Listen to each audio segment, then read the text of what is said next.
All right, everybody. Hey, it's Grim doing a bit of an audio check here. Let me know if I'm coming through 5x5.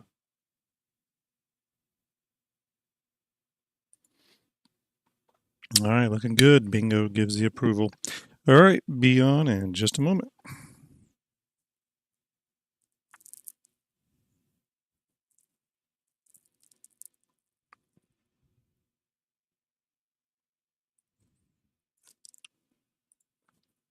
All right. Hey, everybody.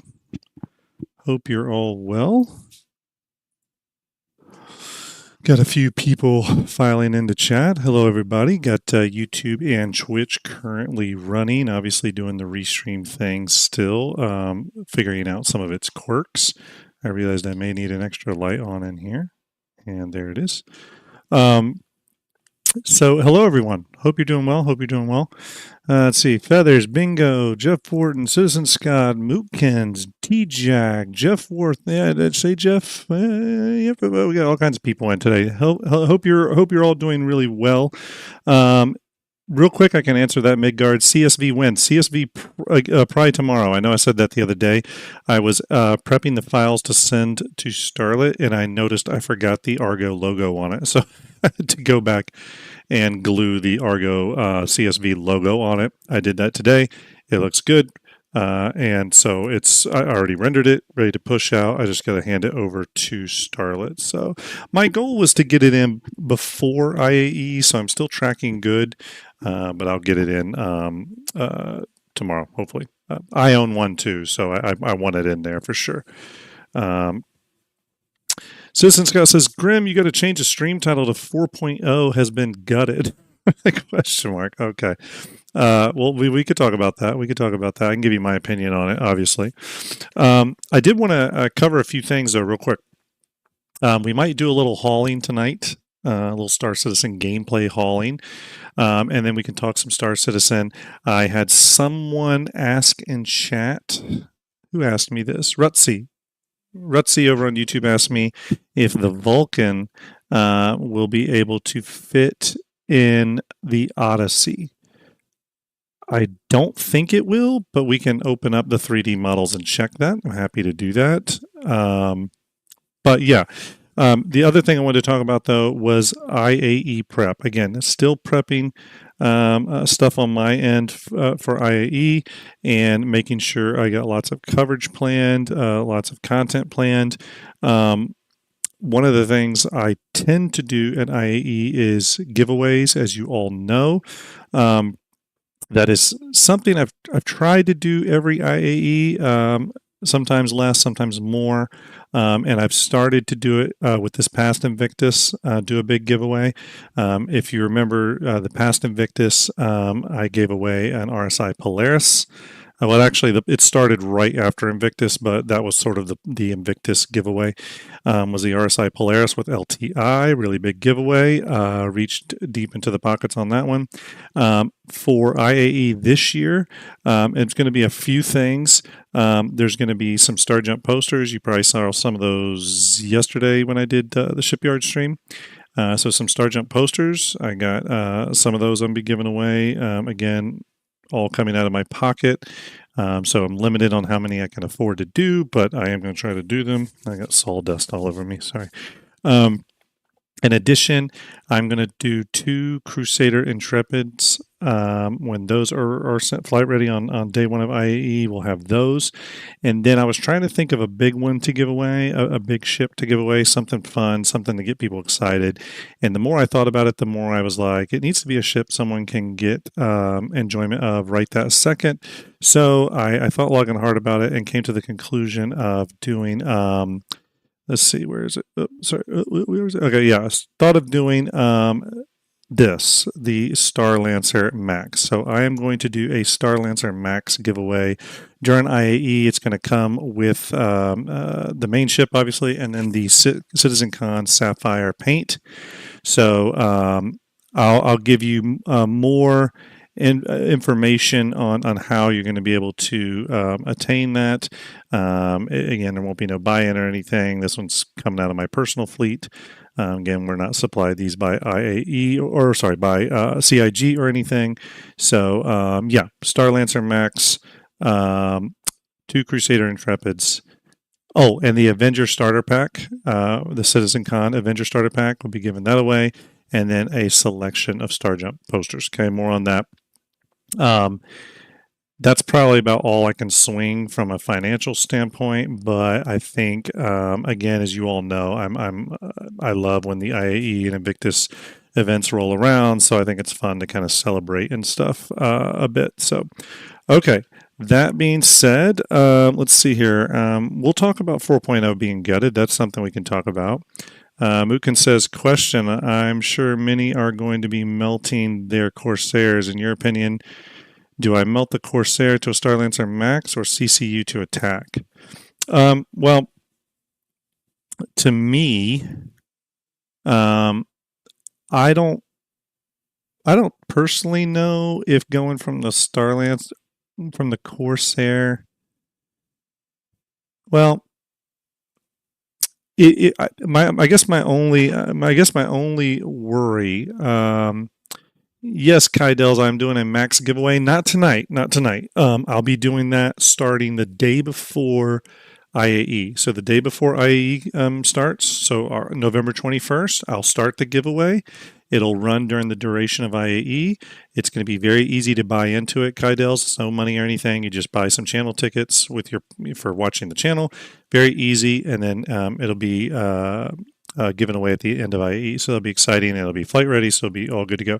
So one thing I'll say though about the Corsair is if you're melting it, I mean, this is my personal opinion, Mookins, if you're melting it just because it got the 2 chin turrets, or the chin turret taken away from the pilot, but you like everything else about the Corsair, I don't know. I'd caution you against melting it for another ship, because CIG could very well do it to another ship.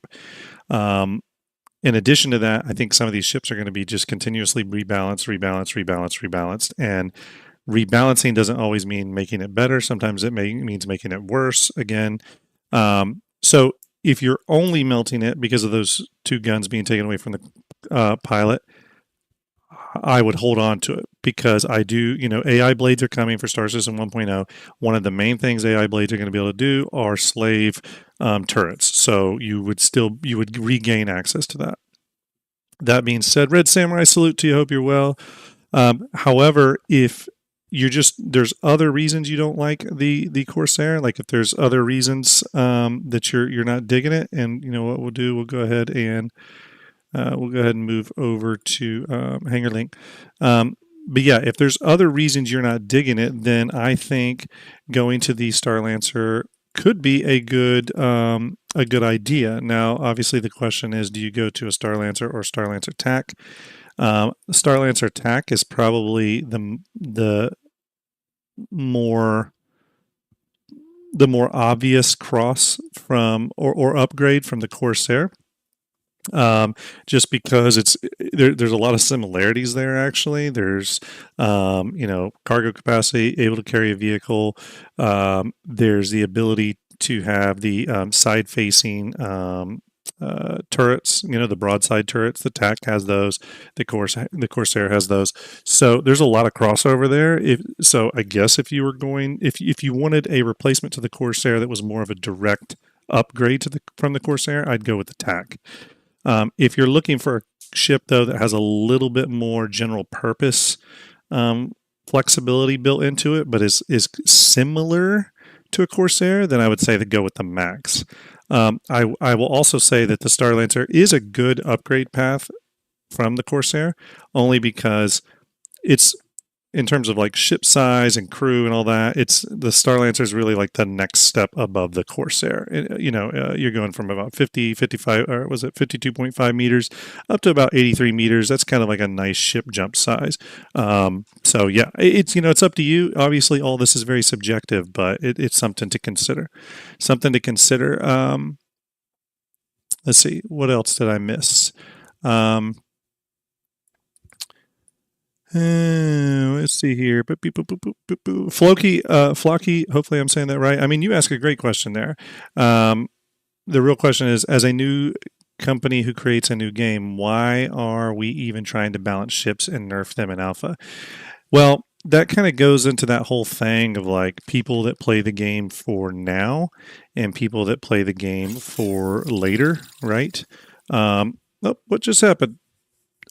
Oh, Sensor 55 rated with 64 viewers. Sensor, thank you so much. Appreciate it. Giving you the double salute there. I really appreciate it. Sensor, I will definitely repay the favor. I hope you had a good stream. What were you all doing over on your channel? Hopefully doing fun stuff. Hopefully doing fun stuff. I'm actually going to, let's see here. Sorry, one second. Bear with me. Did I say Sensor? Sorry, Senior 55. Senior 55, thank you for that raid. That's amazing. Everyone give Senior 55 a salute, please. Give him the old 007. Give him the 07 there, a little bit of a salute. Appreciate you. Love your site and the hanger tool. Thank you very much. Appreciate it. The STARJUMP team works on that, including myself. It is a labor of love. Glad you like it. Thanks for sending your community over to mine. I really appreciate that trust, and I will definitely repay the favor. I really appreciate it. Everyone, too, just to catch you up on what I was just saying, for those of you that don't know, I do IAE coverage. It's kind of something I try to do every year.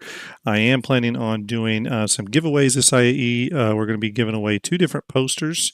You can see those here. Matter of fact, let me move them slightly so they're not cut off by my top bar. You can kind of see those here. Oh, Valislaw, thank you for that subscription. Very much appreciated. Very much appreciated. Going to be giving away these 2 posters at IAE. I'm going to be giving away 2 of these every other day at IAE. Okay, so for the 10 days or whatever, every other day, I'll give 2 of these away. 2 of the one on the left, 2 of the one on the right. Okay, very easy to win those. I gave 2 away the other day, but during IAE, I'll be giving those away. I'll be giving away some Crusader Intrepids. I'll be giving away I'll be doing a Starlancer giveaway, which you see playing here. So if you're interested in giveaways, definitely follow the channel, hang out with us. Hang out with, visit the Twitter, visit our YouTube, visit all of our, STARJUMP related stuff. And, there'll be more information on how to get in on all the giveaways come IAE.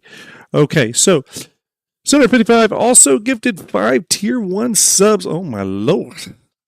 Center, thanks so much. Am I saying that right? I want to make sure I'm saying your name right. Is it Senor? Senor? Is it Senor or Senor? I want to make sure I'm getting it right. I'm terrible with names. Hopefully that's right. Either way. Yep, that's right. Okay, cool. Thank you, Grid. Appreciate it. Yeah, everyone. So we, if you're not super familiar with STARJUMP, though, one of the things I do, let me get to the right screen here. One of the things I like to do is talk all things Star Citizen, from ships to gameplay systems to all that kind of great stuff. I do like to play the game, of course, as well. I also am heavily involved and sort of created the idea for STARJUMP Fleet Viewer. If you haven't checked that out, please do.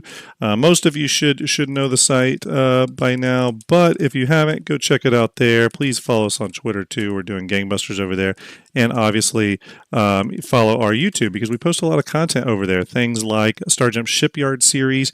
I've done the shipyard videos on the Kraken, Endeavor, Crucible, Banu Merchantman. I do all new 3D renders for that stuff, so go check it out. Angry Sarah, salute to you. Gin and tonic, hope you're well.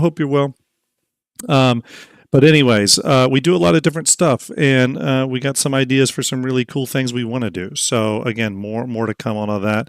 Angry Sarah, it's going really well. I hope you are doing well.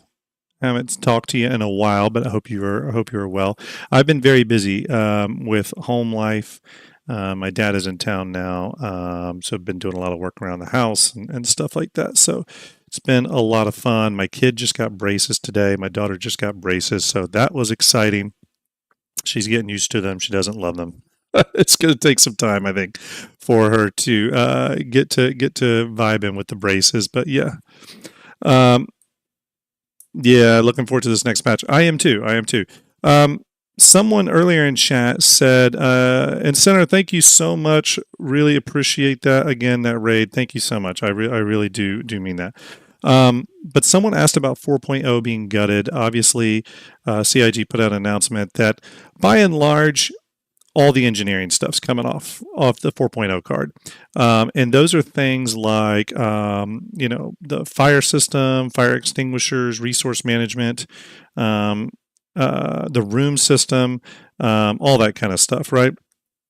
So how do I feel about that? And essentially 4.0 now is looking like it's going to be 4.0 is looking like it, or shaping up to be essentially pyro and server meshing.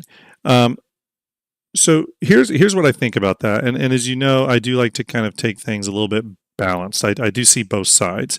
I see the people that are upset that the patch seems gutted, and I sympathize with the people that that feel like it's good to test the technology. So I'm split, of course. So on the one hand, I think it's great that they're refocusing 4.0 on just being about server meshing and pyro from a technology standpoint, specifically in regards to server meshing. Pyro, well, they're tied in. I'll get to that. Server meshing obviously needs to be the focus of the 4.0 launch, and it kind of needs to go semi-smoothly because there's going to be a lot of like press pickups and stuff around it. This is core tech coming in, and if it goes badly, that's not going to look good on the project as a whole. So I think that's really important for them to do. For the people upset that in resource management and engineering and all that stuff is going away, I'm upset about that too. That's one of the main game systems I'm looking forward to from a multi-crew perspective. The only thing I'll say about that is that it would upset me if it had not been in development and they pushed it off the card. In this specific example, we know the engineering, resource management, fire gameplay, all that stuff. It's been in development. We've seen it. We've seen it. We're, all the videos and stuff. So they've made it. All they're doing is changing which card it's going to fall under. And I really don't think they're going to delay it. Much past 4.1 or 4.0.5 or whatever the case may be. If this was one of those situations, though, where they had been telling us, oh, engineering's coming in 4.0, and then suddenly said, oh, yeah, it's not coming in 4.0, we still got a lot of stuff to solve with it, that would be concerning. But they haven't really said that there's issues with engineering or resource management or any of that stuff. They're just taking it off the card because they don't want it to be a testing focus. Now, flipping to the other side of this argument, I do not disagree with I do not agree with the way CIG is doing the 4.0 Evocati testing. They're doing the Evocati testing, but they've also opened it up for streaming and videos and stuff. Essentially, they opened it up for content creators to make content. I don't particularly agree with that. I thought that Evocati is supposed to be for closed testing. So when they open it up like this, which is fine, but it always does make me wonder where if you're opening it up, then why not just put it on the experimental branch or the tech preview branch and let us all test it? So, and some of you may say, well, it's not ready for that yet. Well, that's fine. Then let's not have everyone streaming it and making videos. So to me, it just seems like it's really weird. It's one of those like where you don't really know what CIG's like, plan is here. Like, is it a marketing thing or are they testing? And if you're testing, why not open it up to, or if it's a marketing thing, then open it up to the tech preview channel like you always said you were going to do back at last year's CitizenCon. So again, as much as I know, Sarah. Hey, Bosun, hope you're well. Salute to you. And also Von Cody, hope you're well, man. Yes, sir. I know. I know. They're. I think they are winging it. And what I actually think is happening is, they're winging it, but it's different groups winging it independently, and that's even creating almost a little bit more of a cluster. Fuck, right? So. Bamboo, thank you for that follow. Really appreciate it. Also, everyone that followed earlier, I really appreciate that. You're all amazing. Obviously, I missed a lot of you as you came in from that raid, But Pablo, Chucker, Grid, Beefy, Bogart, or see who else? Yeah, so it had some follows. Thank you very much for that. Really appreciate it. You all are straight up legendary and really inspire me to keep making content. By the way, we are going to pull up some 3D models here in a second. We did have a question earlier asking if the Vulcan can fit inside the Odyssey. I'll check that out for you live on stream. But you're not wrong, Sarah. I do think they're. I do think they are winging it to a degree and wing commandering to a bit, and that's I've grown to expect that from CIG to some degree. They're so big now that there's so many different departments and they're all winging it, so it just turns into a mess. What I will say though is that as this game gets more and more mature, right, as we get closer to a launched product in the vein of Squadron 42, CIG is going to have to, I don't want to say formalize, but at least iron out some of the kinks with their communication, right? This whole Evocati thing is a great example of that. You know, you say all the time that Evocati is NDA and needs to be respected, but now people can talk about it, but they can't show video of it. Well, now people can show video of it and stream it, but you also have a tech preview and a testing branch that's specifically supposed to be for that stuff. So I feel like it just confuses people, right? I mean, CIG really shouldn't be upset if Evocati people put video out even when they don't want the video to be out, like CIG doesn't want the video out, because they're already establishing that you can kind of do that sometimes. As someone who deals with a lot of NDAs in my work, for those of you who don't know, I work in the film and television industry. I've worked on everything from big giant movies, Hollywood movies, all the way down to small regional commercials. When you sign an NDA, you stick to the rule. You don't wing it as you go. You don't change the NDA rules as you go either. So I think CIG needs to tighten that stuff up. Again, I don't totally agree with it. And that's not to whine and complain because I'm not in Evocati and don't get to play 4.0 right now. I'm totally fine waiting on 4.0 until it's ironed out. But I do think it creates a little bit of like a weird status quo, right? So okay, let's see here. Hangry Sarah says, maybe it's the cynic in me, but I think they're showing it to prove it exists. I wouldn't argue with that, Sarah. I really wouldn't argue with that. I wouldn't put it past them. Citizen Scott says, totally understand that the RMQ was a big rework, but it's been a better part of a year, and we've been waiting on that to be sorted now. Yeah, I mean, obviously the RMQ thing was a big deal. That rewrite, I think, cost us a lot of time. Honestly, it was ultimately probably about a 7-month setback minimum. So I think we're kind of paying the price for that now. Jen and Tonic says, Sergeant Grimm, is there a new mesh for the reconcepted Pioneer yet? No, there's not a new mesh for it. Jen and Tonic, I'm expecting to be able to get a new mesh worked up for it after IAE, partially because I do think CIG will release a new holo model for the Pioneer at IAE. Based off the information I've kind of heard, it's nothing super 100% or anything, but just sort of based off some of the stuff I've heard, I think we'll have a new holo model of that. Once I have that holo model, I'll rebuild it, retexture it, relight it, and everything to match the current concept art stuff. As you all know, I'm a big Pioneer fan, so I do want to get the reconcepted Pioneer into Fleet Viewer. One thing I will say though, to sort of get ahead of it, I did have Starlet change the Pioneer in Fleet Viewer from 200 meters to 247 meters, the new scale. So, real quick, everyone, I'm going to bring up Cinema 4D. Hopefully, my computer can handle all this. Is it 243 meters, Jen? I think that's where I put it then. 243 meters. Let me open. We're gonna go over to my main screen here. So bear with me, everybody. We're gonna go over to Cinema 4D. And because of that, Okay, I am going to open up a few things here, if you don't mind being a little bit patient with me. The question was regarding the Odyssey and the Vulcan. So let's go ahead and open the Vulcan first. Obviously, the Vulcan is the Aegis repair ship.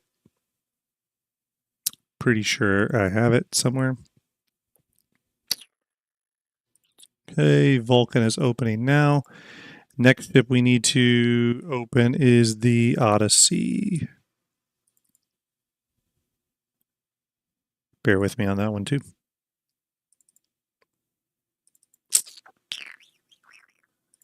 Okay.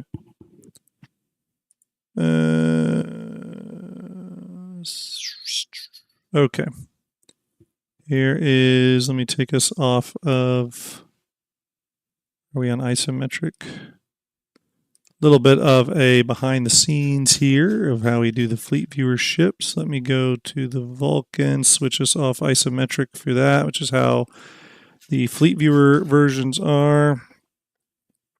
Okay, so the first thing I'm going to do is I'm going to reconfirm the length of both of these ships. So the Odyssey is 140 meters and the Vulcan is 39 meters. Okay, so the first thing I'm going to do is, okay, why are my drones in there like that? I don't know. Okay, we'll just grab the Vulcan. So grab the Vulcan, we're going to go over to the Odyssey. This will take just a second, everybody. And post the Vulcan in here. You can all see, right?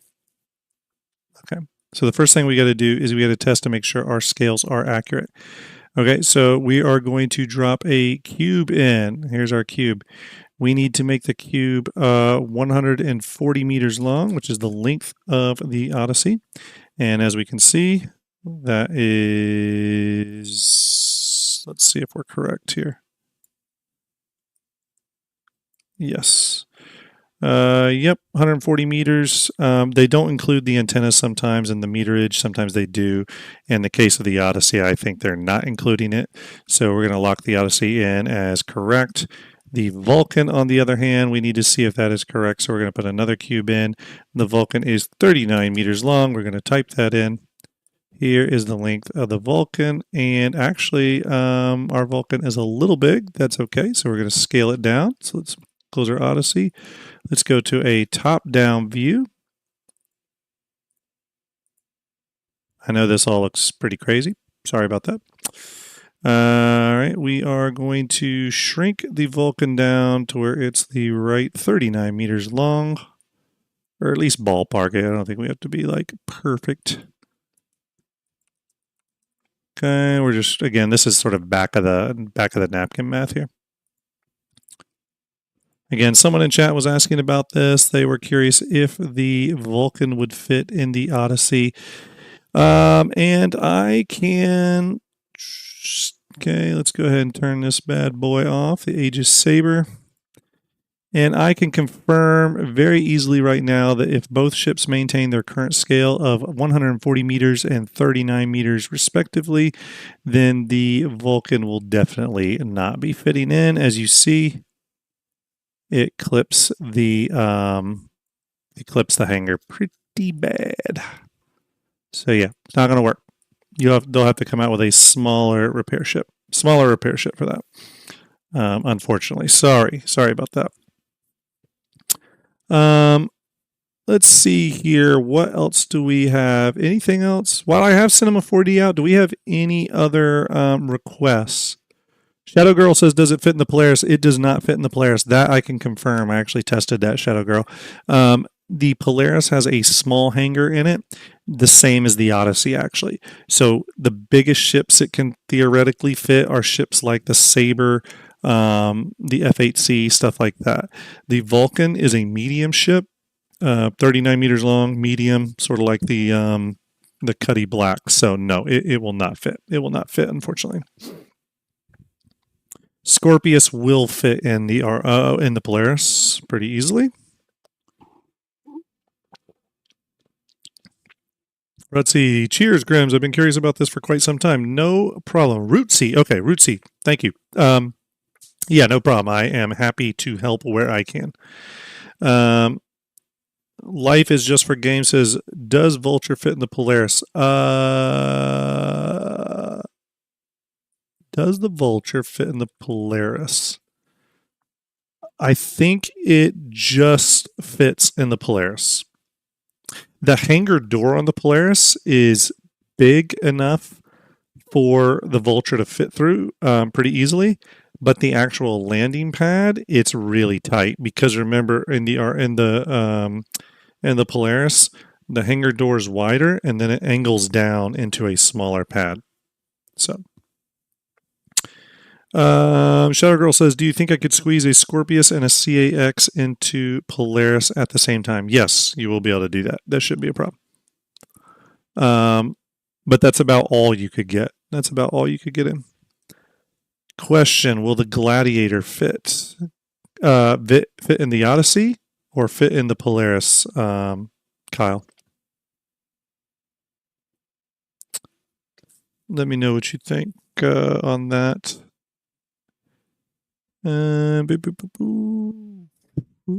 But yeah, I mean, so both the the Polaris and the Odyssey again, they both have small hangars, so they fit anything from about anything from about 20, like on the max size. Their max is probably 30 meters long, is about what they could fit, and that's probably cutting it close. The Vulture's 33 meters. I think you will get the Vulture in, but it's going to be real tight. You're going to be scratching paint. Kyle Smith says Odyssey, please. And sorry, which ship was it? Was it Gladiator? I'm pretty sure it will. Do I have the Gladiator? Let me see. I can't remember if I have the Gladiator. Oh, I do. Okay. Yeah, we'll check that real quick for you, Kyle. It should fit, though, no problem. The Gladiator's pretty small.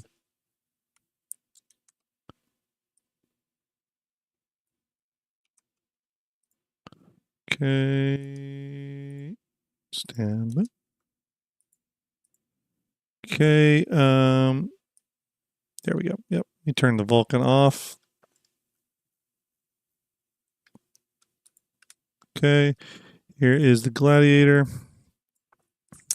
Let me turn it around. 270. Yeah. Yeah, we'll fit in there, no problem. That also means it'll fit in the Polaris with zero issues. So yeah, you're going to have a lot of room to spare with the Gladiator. Not a problem.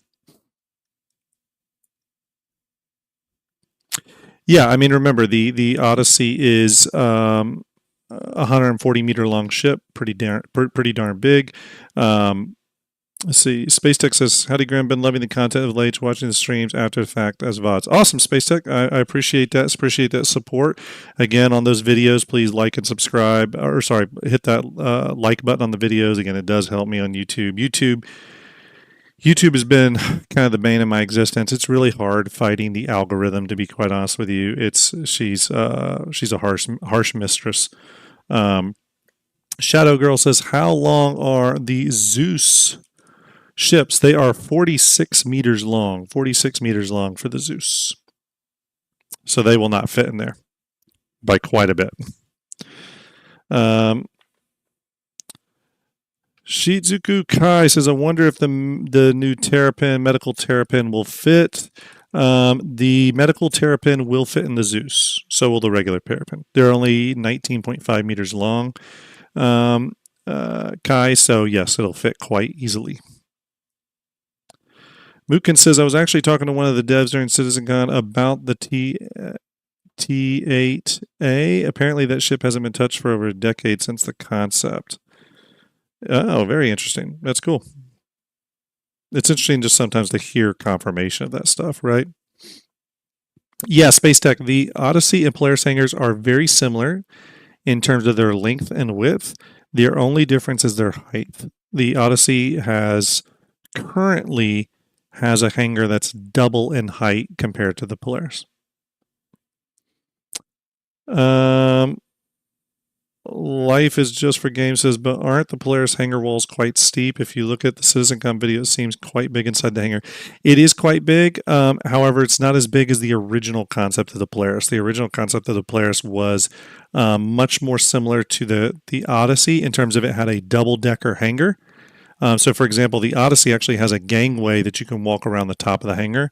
The Polaris used to have something similar, but it does not anymore. They shrank it.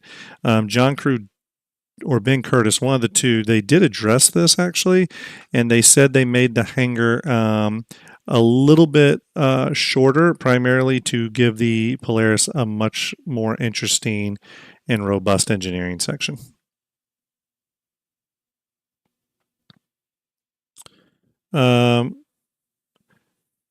Shizuku Kai says, I think even the medical Terrapin fits inside the Polaris. I'm trying to see the measurements. It does. It does, Kai. The Terrapin easily fits in the Polaris. As a matter of fact, we can swing over here real quick, and I'll show you. Let's delete these, and let's go Polaris and Terrapin. Medical Terrapin is going to be same size, obviously, as the regular Terrapin. You can see here. The Terrapin will have plenty of room. Hell, you might even get two in there. This is to scale right here. This is to scale. Let's see here. Quinn says, I hope we get a Star Lancer Max as a loaner for the Odyssey. I hope so too. That would be the natural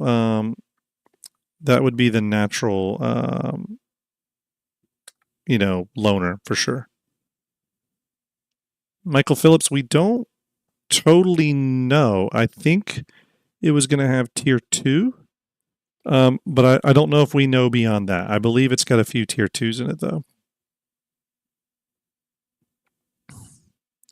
Shadow Girl says, rotate 90 degrees, you can get 3. Yeah, I mean, you should be able to get a few in here, to be honest with you. I don't see why not. You know what I mean? I think you could easily get a few in here. Remember, the floor does cut in though, so you don't have all the way to the edge of the hangar doors. It's more like this because the floor does cut in quite a bit.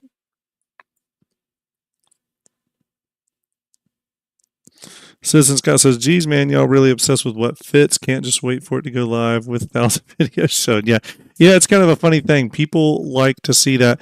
I think a lot of that has to do with something that I think people are really interested in. Oops, sorry. No, let me cut this off. Sorry. What I think people are really interested in seeing, or one of the things that really attracts them to Star Citizen is this idea of ship synergy, right? This idea that, we built an entire show around this concept called STARJUMP Fleet Builders, but this idea of ships and how they will work together, right? It's partly because ships bring feature, right? So one ship might be Explorer, one ship might be a Brawler, one ship might be a medical ship, whatever. So in some ways, ships are like classes in an MMO, right? And like World of Warcraft. And if you go into a raid, you want to make sure you have a good cross section of classes, right? To tank, to heal, to bring utility, do DPS, all that good stuff. And while it's not a one-to-one comparison, I do think that's sort of the way people view ships in Star Citizen, especially since our characters don't really have like specializations like that. So I think people look at ships almost as if they are classes, right? So people are kind of always interested in seeing what class synergies there. Part of that synergy is how ships will work together, fly together, and stuff, again, because some ships are not going to have the range, right? Oops, stand by here. GearCon just cheered 1,000 bits. GearCon, thank you so much, bud. I hope you are well. we did some cool stuff for GearCon recently. GearCon, very awesome StarJump community member. Thank you so much, and thank you for those 1,000 biddies. Appreciate you, bud. Scott says 2-week countdown to Intrepid. Yes, 2-week countdown to the Crusader Intrepid, the new starter ship from Crusader. I have a screenshot of it right over here on my other computer screen. I wish I could show it to you all because it is a really cool looking ship. But I don't want to steal CIG's thunder. I have a lot of friends on the ship team, so I don't want to, again, take that away from them. But I am got it up right here. Boom, there it is. I showed it real quick. Crappy sketch. You get to see a crappy sketch for 1 second. There you go. Pretty cool. I think it's going to be cool. We'll see. I assume that the Intrepid's going to be kind of a fast little starter ship. You never saw it. It's okay. I didn't pull up the screenshot, by the way. That I would not do. I pulled up a sketch of the screenshot. So it's not the actual screenshot, but at least gives you a little bit of an idea. But I mean, I think we're looking at. I think we're looking at. Sister Scott says, "Well, they teased it pretty openly in that bit. They did, yeah. So it's not a secret. It's not a mystery anymore. But I think one of the exciting things is that we're going to get a lot of flight-ready ships at IAE, or at least that's the way it looks. Some of those ships could be delayed for the 4.0 release. My only worry about that, though, is that's sort of CIG betting everything on the fact that, 4.0 will come on time. We don't know if it is, so it's very possible that that some of those ships aren't going to be flight ready. I'm actually going to bear with me. I'm going to move this top bar up just a tad here. Just gonna pop it up a little bit. Is that right? Yeah, there we go. Okay. So we'll see.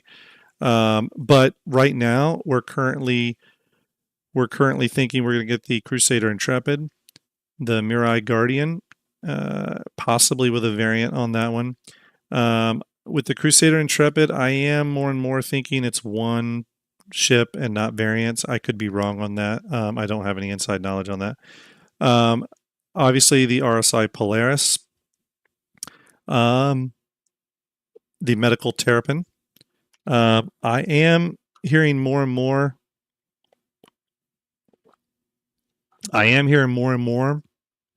Since Anvil is the last day, I am hearing more and more of a possible Anvil ship concept being revealed.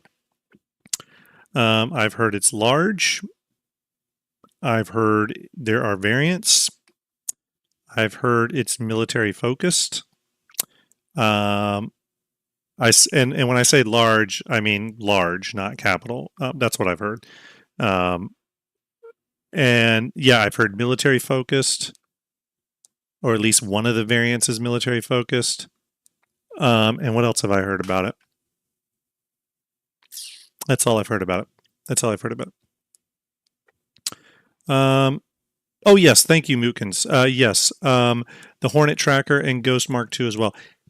Possibly we could be getting those. I wouldn't doubt it. I think there's about an 85% chance we'll get those at IAE. It's originally I was thinking they were going to hold off on those and sell those at Invictus next year. But the more and more I've looked at like some of the code strings, the more and more I've talked to certain people. And just so you know, when I do talk to developers, I'm not one of those people that ask them, hey, give me this inside information, tell me this thing no one else knows. I have a lot of friends in the game industry. They work for Rockstar, Bethesda, many others. And I really respect the pressure they're under to maintain some kind of secrecy on stuff. So I really don't pry at all. If someone offers up information, that's great, but I don't really ask. I don't go around to CIG people ask anything. But I have heard some murmurings though that those two Hornets will come at IAE. I would put it at like 85% likelihood. The other thing too, Artemis TMG says the Anvil Heavy Frigate Grim. Yeah, I haven't heard what type of ship it is. I've only heard that it's large. There's a couple variants, and I've heard it's military in nature. That's all I've heard. I think too that if you look at Star Citizen's funding, and Montoya from Test Squadron did a video on this, if you look at CIG's funding so far from this year, they're doing great. No sign of worry. They're doing great. It is slightly behind last year's from the same time. And I say slightly. It's not like it's like 30% behind. It's a slight drag on what they were making last year. However, if they are indeed putting out this many flight-ready ships for IAE, I can easily see them making up that money. And then possibly even eclipsing what they did last year.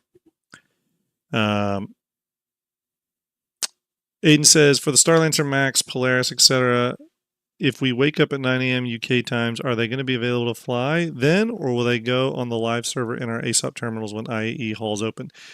So Aiden, it's so let's talk about the Starlancer Max first, okay? I personally think the Starlancer Max will go flight ready and go in your hangars on MISC's day, on the day MISC is happening, which is, bear with me here. Do I have that?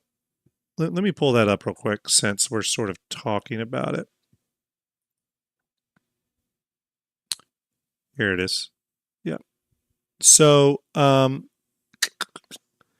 assuming that they stick to some of their see, they've done it differently in the past, Aiden, to be quite honest with you. That's why I think it's a little bit hard to know what they're going to do. But if they stick with doing it on the manufacturer day, then it won't be till day 8 that the Starlancer releases. The argument for putting the Starlancer out slightly before that is so that they can rack up, they'll have more days to rack up flight ready ship sales of the Starlancer throughout the entire event. Now that's not always an issue because CIG can just extend the sales past the event, which they very regularly do. The other way they could do this is that the Starlancer could be the ship that goes on sale the day before IAE starts, which does happen a lot. It's like the day before IAE, they'll have an Inside Star Citizen or something where they go deep into a ship and then that ship is ready to buy and fly on that day. I've seen them do that before too. The only issue with that is I was thinking that was going to be the Polaris. I thought that was going to be the ship that they show off the day before, and then we get it the day before and, can enjoy it. I don't really know what they're going to do. We'll just have to sort of see how they go about this. But again, if they have so many flight-ready ships, it'll be interesting to see how they divvy that up. Obviously, Anvil's day 9. We know we're getting the medical Terrapin. Misk and Mirai's day 8, so we're definitely getting the Starlancer Max and the Mirai Guardian, probably. Day 7, Drake. I don't think we're going to have any new Drake stuff. Day 6, Argo, Consolidated Outland, Grey Cat, Kruger.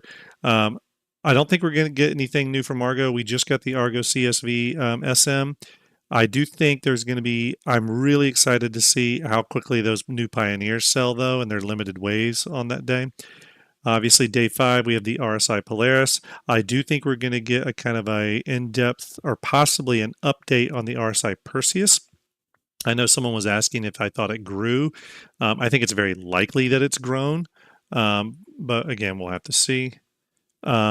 And then Origin, I don't think we'll have anything for Origin. Don't think we'll have anything for Alien. Aegis, I don't think there's going to be anything new for Aegis, at least not that I've heard. For sort of two reasons. One, they're not, well, one primary reason, they just got done doing a bunch of Aegis ships. Supreme Hoagie, thank you so much. Giving you the salute, sending the javelin flying overhead. Thank you for that. Everyone following, by the way, I really appreciate it. You're making the numbers climb.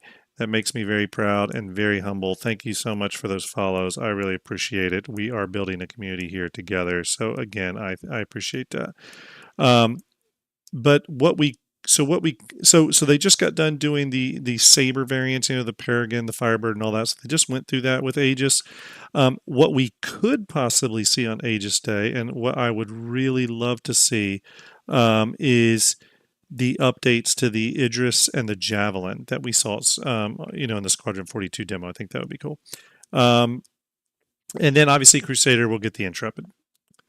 Aiden says, okay, STARJUMP mostly was wondering on the Starlancer Max website. It says the 22nd for flight ready, but if it's from these dates for IAE, it's slightly confusing. So two things on that, Aiden. It definitely could be the 22nd. They also could have wrote 22nd just because that's when IAE starts, right? They could have been generalizing a little bit. The other thing is that this schedule you see here is just the last bit of information we had on the schedule. This schedule could have changed, right? So there could be an update to the schedule that we're not fully aware of. So, okay. So I wouldn't get overly married to this schedule. I mean, it may be this, but we're not 100% sure. Feather says, will we see Jax again? I hope so. I really like the Jax McCleary videos. Sturbin, thank you so much for that follow. Appreciate it. Salute to you, giving you the salute. The Javelin's getting a lot of flights in today, so you are all amazing. And by the way, look, if any of you are starting a new Star Citizen account, haven't started one, and want to, please use my referral code that just popped up. I really appreciate that. What was the other question I saw? The Citizen Ninja says store credit pioneers will probably sell out in 3 seconds in each of the 3 waves. Same as previous sales. Warbond pioneers will probably last 30 seconds in each wave. Yeah, exactly. I think that's probably accurate. I think, was it last year that some of the hull limited ships were actually up for a while on the show floor, or sorry, on the limited hull waves, and were available, especially the Warbond.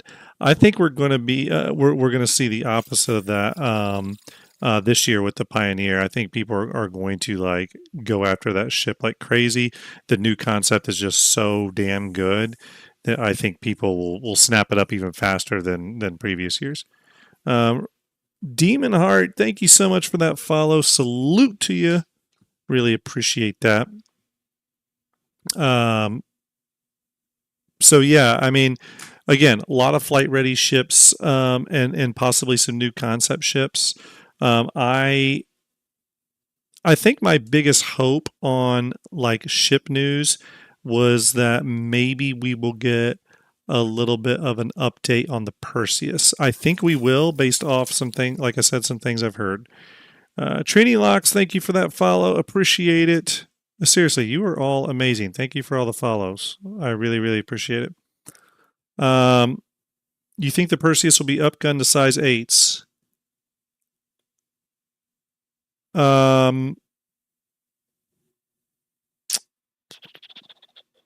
It's a good question.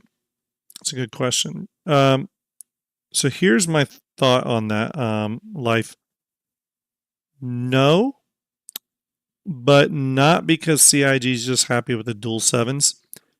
I think it's no with a caveat. I think it's going to stay dual size 7 turrets. But the reason I think they're going to say dual size 7 is for 2 primary reasons. One, those are bespoke dual size 7s. Bespoke weapons tend to be more powerful than swappable weapons of the same size. So, for example, Trini, hope you're doing well. So, for example, that bespoke size 6 on the nose of the Polaris now, that size 6, if you go look at its specs on our good friend Urkel's website, it's got a bit more punch than where you would think a size 6 would normally fit. I think that's going to be the same thing for the Perseus.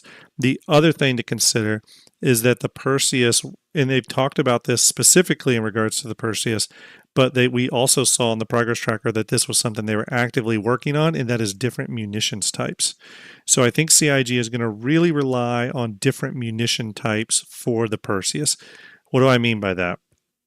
I think it will be able to fire things like incendiary rounds, hardened armor penetrating rounds, scatter round, all that kind of stuff. Papa Will's Tickle Seller. I love that name. That is both creepy and bold. Thanks for being a first-time chatter and hanging out with us today. Do you think the Javelin will be able to land planet side? No, Papa. It shouldn't. It doesn't have any landing gears. I've inspected the model quite a bit. Let me see if I actually have it. Bear with me real quick. I'm looking to see if I have something that I can kind of show real quick in relation to that. I don't think I have it ready. No, I don't. So where I was going to say, Papa, on that is the Javelin is a ship I have really looked through. I mean, I've gone through down every hallway, torn apart every part and piece of the ship. There's 0 landing gears in it at all. Like, it has no landing gears whatsoever. So I would say no. Now, the Javelin did get a massive exterior change list. We saw it in the Squadron 42 thing. But thank you, Pop. I appreciate that follow, bud. But that's really just greeble changes on the exterior. The interior of the ship stayed the same, and they did not add landing gears. Now, Papa, the one thing I will say about that is I do think the Javelin will be able to fly in atmosphere, though. I think it's going to be maybe a tricky ship to fly in atmosphere, but I do think it's going to be able to fly in atmosphere. I don't think you're going to come into atmosphere and it's just going to fall and crash into the ground. Maybe the Bengal and some of those bigger size 5 capital type ships will, but the Javelin I think will be able to fly through the atmosphere just fine.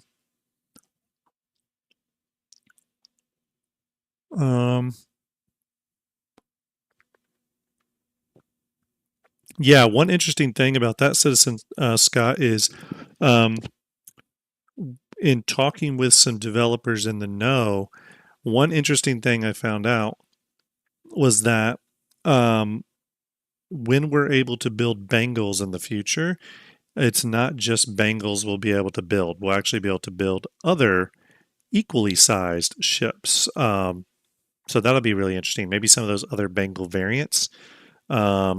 It'll be interesting to see. Maybe, for example, maybe if you do some crazy rep grinding and you're able to get the plans for a Van Duel capital ship, maybe you'll be able to build that. I don't know. Be kind of cool. Echo says, given the Kraken is classed as an industrial light carrier, what game loops do you think will be built? What gameplay loops do you think will be built in a manufacturer? Echo, are you asking what industrial functionality the Kraken will have? Is that what you were asking? DTP, thank you for that follow. Thank you so much. Giving you the salute. Sending the Javelin overhead one more time. I appreciate that. If that was your question, Echo, we know of a few things.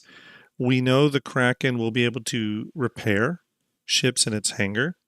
We know that the Kraken, it doesn't have any refining capabilities on it. We do know that John Cruz said the Kraken will get some additional rooms. I think he said this about 2 years ago. He said the Kraken will get some additional rooms not listed in its cross section. And again, if you haven't seen my STARJUMP Shipyard Kraken episode on YouTube, I highly suggest you watch it. I go through the entire ship in depth. The ship, but the Kraken doesn't have anything listed for it though, like mining or salvage or refining capabilities. However, I do think because the cargo area on the Kraken is so big and it's got a big drop down elevator from the cargo grid to the ground level, I do think you're going to be able to put crafting machines in there. I think you're going to be able to use tractor beams to put crafting machines in there, put a bunch of those in the cargo bay, and you could craft things that way. Yeah, Space Jesus. John Cruz said the Kraken will get a medical bay. He said that all capital ships really should have a medical bay. So that would not shock me at all. Now, if your argument is that if the Kraken should have variance echo in order to fill out some of those gameplay loops, I absolutely think it does. My thoughts on this may have changed now a little bit, but I will say I personally think that Kraken would make the perfect medical ship, like hospital ship, because you can fly ships to it, land on the deck, ferry them inside to the hospital wing, and you're good. I also think the Kraken could make a decent base building ship. Again, do you really need that when you have the Pioneer? No. But it could do other things. I think the number one thing, though, that I see them doing with it is maybe making a hospital variant. I think that could be a thing, sort of like the Endeavor Hope. The big issue with that, though, is that with the changes to medical gameplay, I'm really confused on why you would need a hospital ship anymore.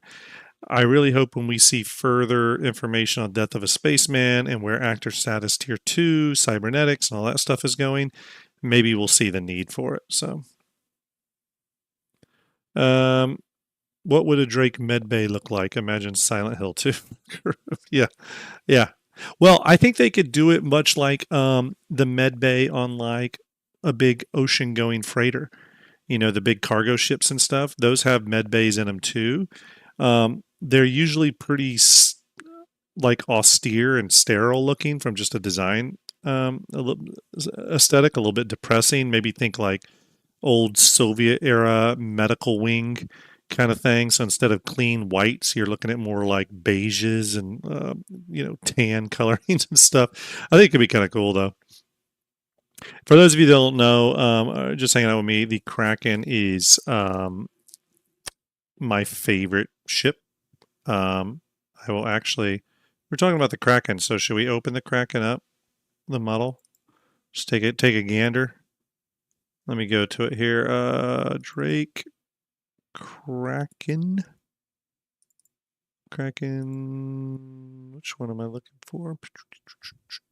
Kraken V2. Okay, let's open it up. Thank you all for hanging out too, by the way. 87 of you in Twitch, 122 of you in YouTube. I really appreciate the support on both platforms. Thank you very much. Thank you for all the follows on Twitch as well. Thank you for all the subscribe and likes and stuff on YouTube. Again, I really appreciate that. And once again, as we get closer to IAE, please keep showing up for my streams. You can find my schedule if you go to YouTube, my YouTube channel there, the STARJUMP YouTube channel, go to live. You'll see upcoming episodes. And on Twitch, if you go to the schedule there on the channel page, you'll see upcoming streams. Drakeage, thank you for that follow. Appreciate it. In honor of your name, we're bringing up the Kraken, the mighty Kraken. But yeah, I think the Kraken could definitely get some variants, but it's kind of a do-all general purpose ship anyway.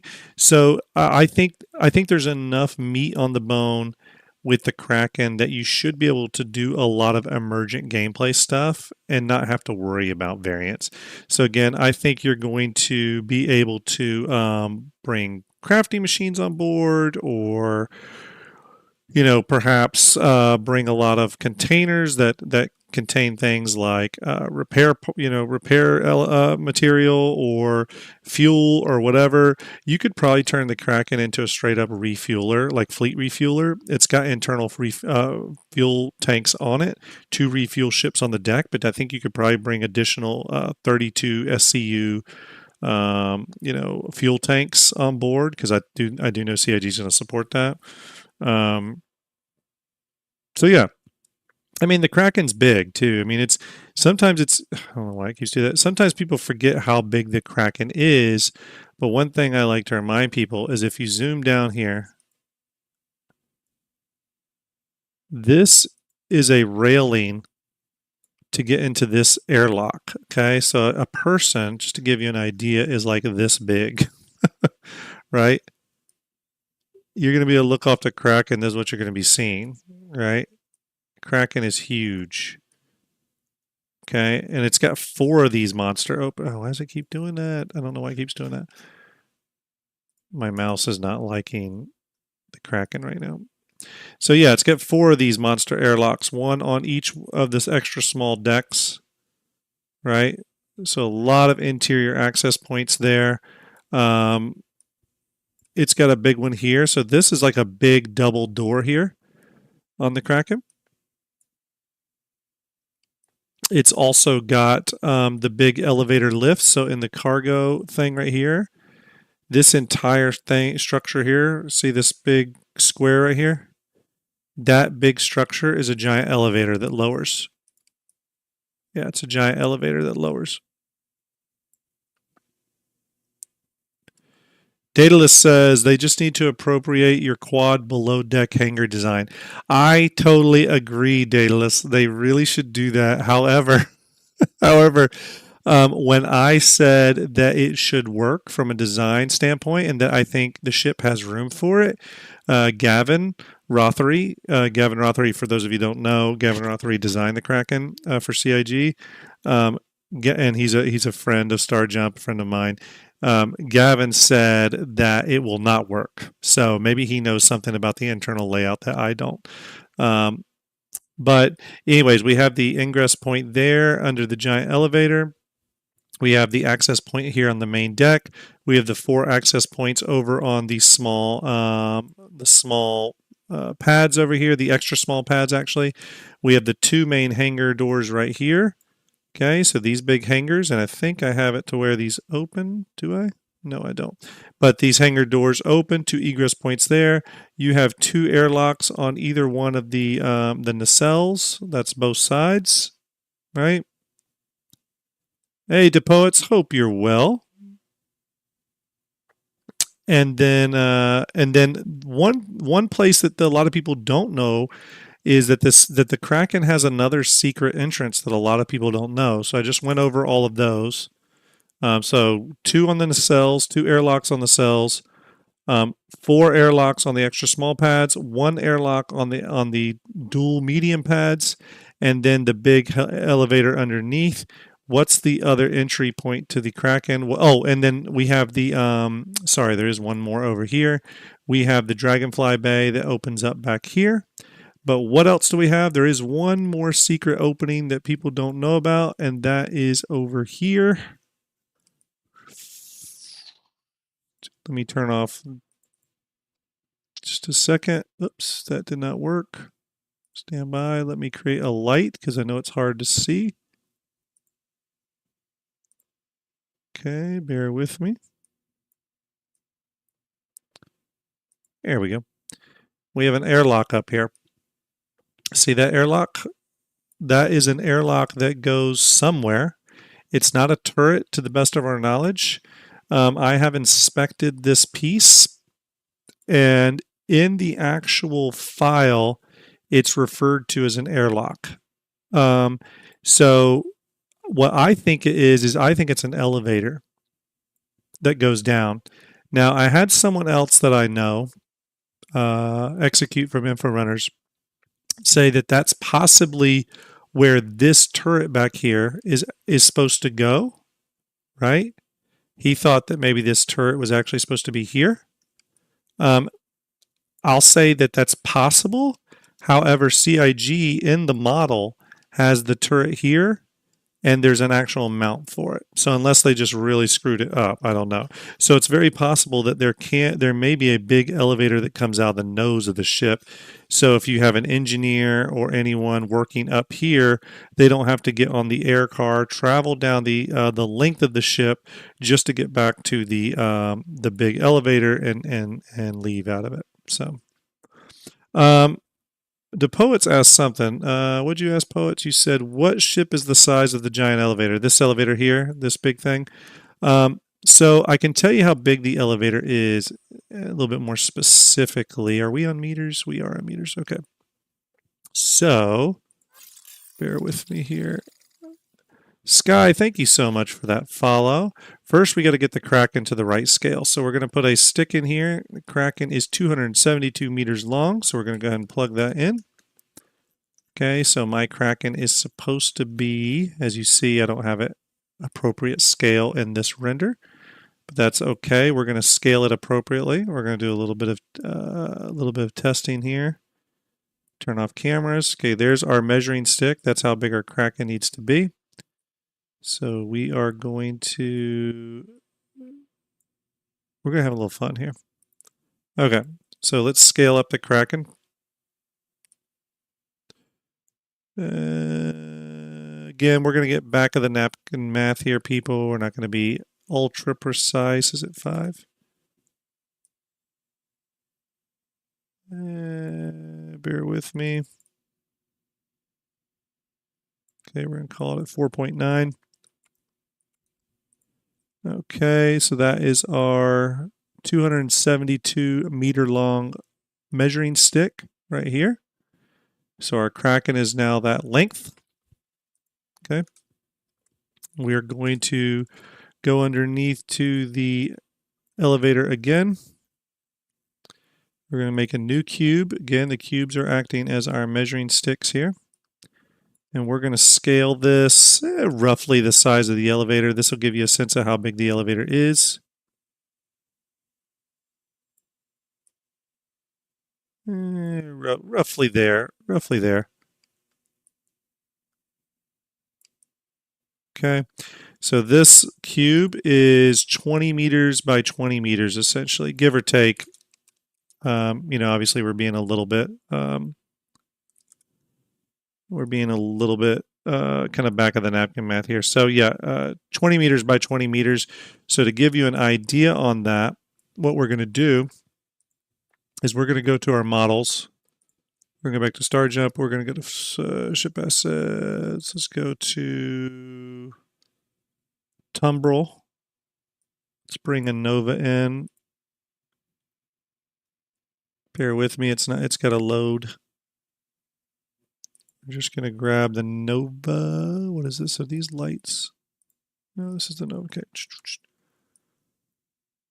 Again, this will give you some idea. Okay, the Nova is already scaled appropriately. Okay. Let me spin it around. Okay. So to give you an idea, let's go ahead and put it on the hanger as if you were going to lift it. To Poets, I saw you, I think you did a video or made a post the other day showing off what you said was probably pretty sure it was you, the new fastest gaming CPU. I saved it because I want to watch it. I need a new computer soon. Okay, so the elevator on the Kraken should be able to lift 2 Novas at the same time, essentially, in terms of scale. Now, remember, the cargo area inside the Kraken is much bigger, so you can carry, once you get it up in there, you'll be able to carry even more than that, but the actual lift should be able to comfortably move up to 2 Novas at the same time, which is pretty cool. I don't believe any other ship can do 2 Novas at the same time on an elevator lift. So it's pretty big. And then again, once you get internal, you have a lot of space there. So in terms of a scale, to Poets, on just like Oh, is it the 9800 X3D gives all the frames. That's the one I saved to Poets. I saw your post, and I was like, "Oh, cool! I'm gonna look into this." Um, so yeah, appreciate you making that post so I could get caught up. But yeah, anyways, I would say any ship that is less than 20 by 20 meters on its length and width should be able to get on the hangar, the elevator lift and be lifted up. Now, big, massive, huge CIG level caveat here. Could CIG change the size of this elevator? Absolutely, they could. I can show you that again. I don't know how we got on the Kraken's elevator discussion, but we're talking about it. What are we going to do? I will show you one other image of that. I think I have it.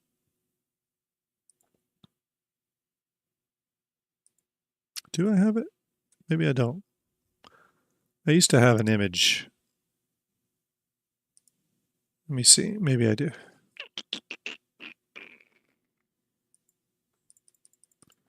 Bear with me. Bear with me. Oh, yeah. Yeah, here we go.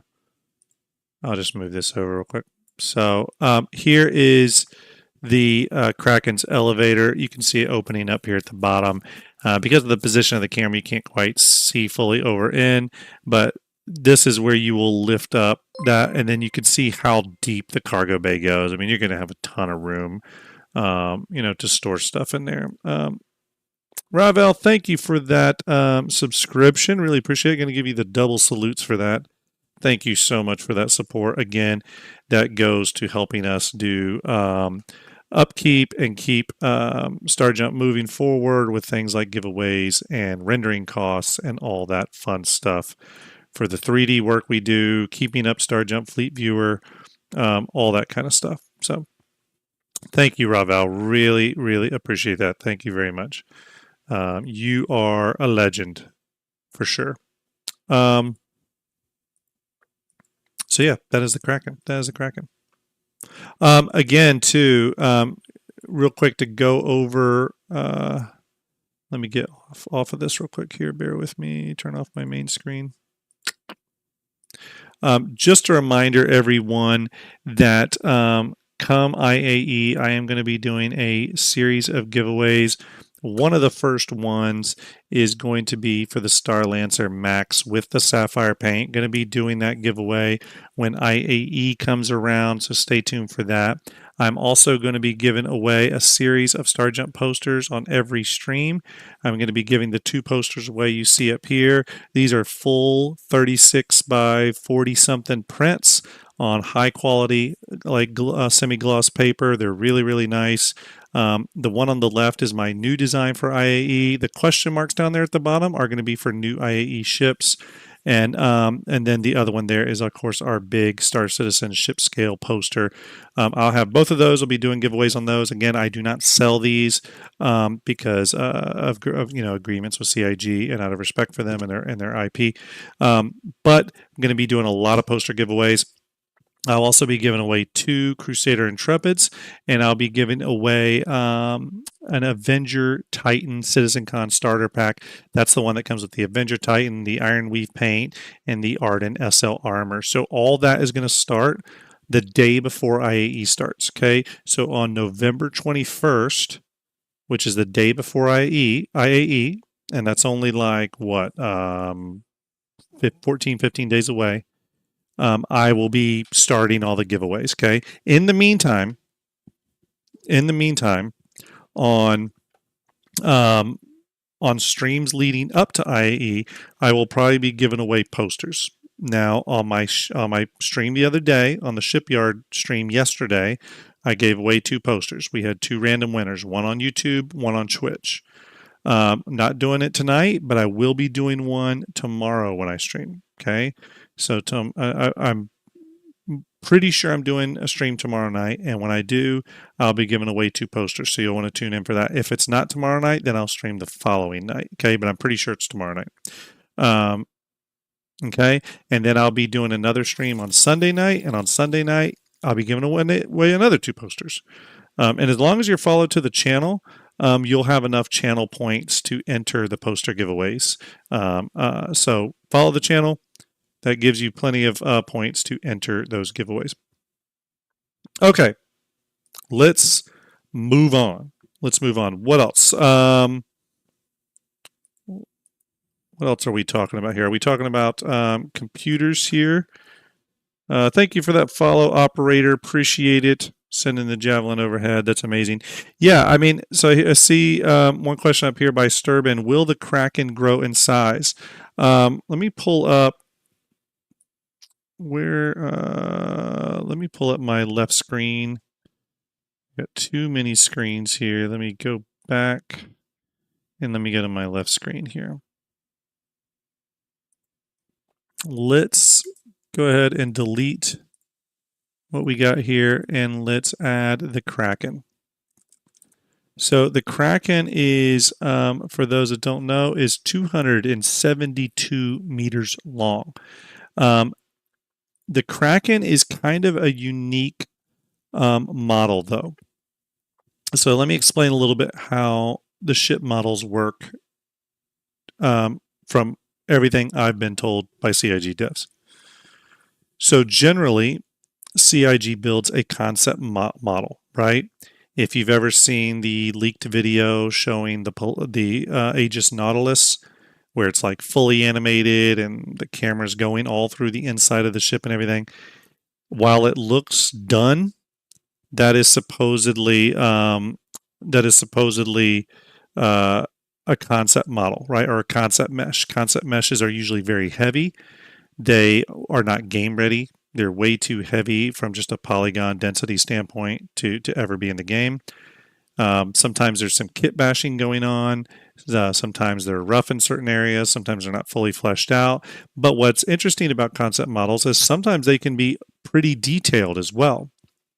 Supreme Hoagie says, will you do Fleet Builders videos again with updated ships? Yes, we will. We're planning one for IAE, actually, on base building fleets. So stay tuned, Supreme. We are going to be doing that. However, concept meshes, when they're ready for that ship to go into production, they then need to rebuild the concept mesh in a much more simplified, optimized fashion, and that's called white boxing, right? And it's kind of rebuilding the mesh from scratch for the most part. And so they, they rebuild. Hold on a second. Yeah. By the way, everyone, just remember, I am using Restream. Okay. So Restream is picking up both the YouTube and the Twitch chat. So if you see Restream bot in front of someone's name, it probably means they're on the opposite video platform than you, which is okay. You can still talk. But the white box model is then built to specification, and then the white box is iterated on and eventually turned into the gray box that is then turned on into final, further down the line models. The Kraken is slightly different, and I think it's the only ship that's slightly different. So when the Kraken went into production, they did much the same way. They were building concept meshes and stuff like that. However, for the Kraken's reveal, because at that time it was, one of the biggest capital ship reveals in 2018. For the reveal, CIG knew they wanted to do two things. They wanted to do a cinematic for it, which is really cool because we don't usually get full-on cinematics for concept ships. They wanted to do a cinematic for it, and then they wanted to do an appearance of the Kraken sitting on a pad at Loreville for the keynote presentation for CitizenCon that year. Okay, meaning that when they were playing the game on stage and they took off from Loreville, they wanted to see a Kraken sitting out there. To do that, the concept mesh was not going to work. So CIG just absolutely crushed the next few months building out, and this is the important part, building out a game-ready I say game ready, but I only mean that in terms of its optimized state, but a game ready mesh for the Kraken. So, what does that mean? That means the Kraken model that we have is the cinematic model, yes, but it is a game ready asset versus other concept meshes or cinematic meshes. This one is actually optimized to be in the game. Oh, there's Info Runners. Hey, Execute. Hope you are doing well. I'm so happy you're home, man. That was a legendary trip. Everyone, please give Execute or Info Runners in chat a salute. Info Runners obviously has their amazing shows over on YouTube. If you don't follow the Info Runners channel, which I'm sure you all do, you should go over there and follow them now. Not only does Execute and Algrid do absolutely amazing coverage during IAE and Invictus and CitizenCon and all the events, one of the things I really like, obviously, about their content is that they really help backers make informed decisions on ships they're interested in or perhaps shouldn't be interested in. They don't try to sell anything. It's all about giving you all the information you need to make your own decision, on what to do for your future life in the verse, so to speak. So I hope you're well, Execute. Execute did something really cool for me when he was in Manchester for CitizenCon, and I really appreciate it. Sent me a great video message from John Crew and Ben Curtis, so I can't thank him enough for that. Execute, giving you the double salute, buddy. I hope you're well. Really glad you're back. I'm ready to see some regular live Execute content. But yeah, going back to the Kraken. So the Kraken is kind of a unique model. Why did I just do that big roundabout discussion? Because you asked if the Kraken is going to grow in size. The Kraken could grow in size. It definitely could. CIG could definitely do that for sure. However, if they do, they will probably take their game ready asset and scale it up, which they can still do because they don't have any of the internals built, and just sort of like scale it up. But the dimensions of the ship, so everything you see here, so the width of the pads and the height of this and all that, I think that's kind of mostly what this is going to be. Now, to be fair, since CIG did such an amazingly detailed job on the Polaris, it's quite obvious they're going back and updating some of the older capital ships, right? The Idris and Javelin in particular, updating their externals, which we saw in the Squadron 42 video. So we know that they're kind of doing a pass on some of those old capitals. I don't know if the Kraken is going to need a pass like that. The ship is already pretty detailed, but they could scale it up. I personally don't see them scaling it up. Personally, it's already a very big ship. It's 270 meters long. It's plenty big enough to hold almost any ship you want to put on it. There's an absolute ton of space inside, and John Crew even said that the Kraken has additional room inside of it for them to put more stuff. They just got to figure out what it is. I mean, he even mentioned, what was it, 2 years ago, that the ship will get a med bay and stuff like that because there is extra room.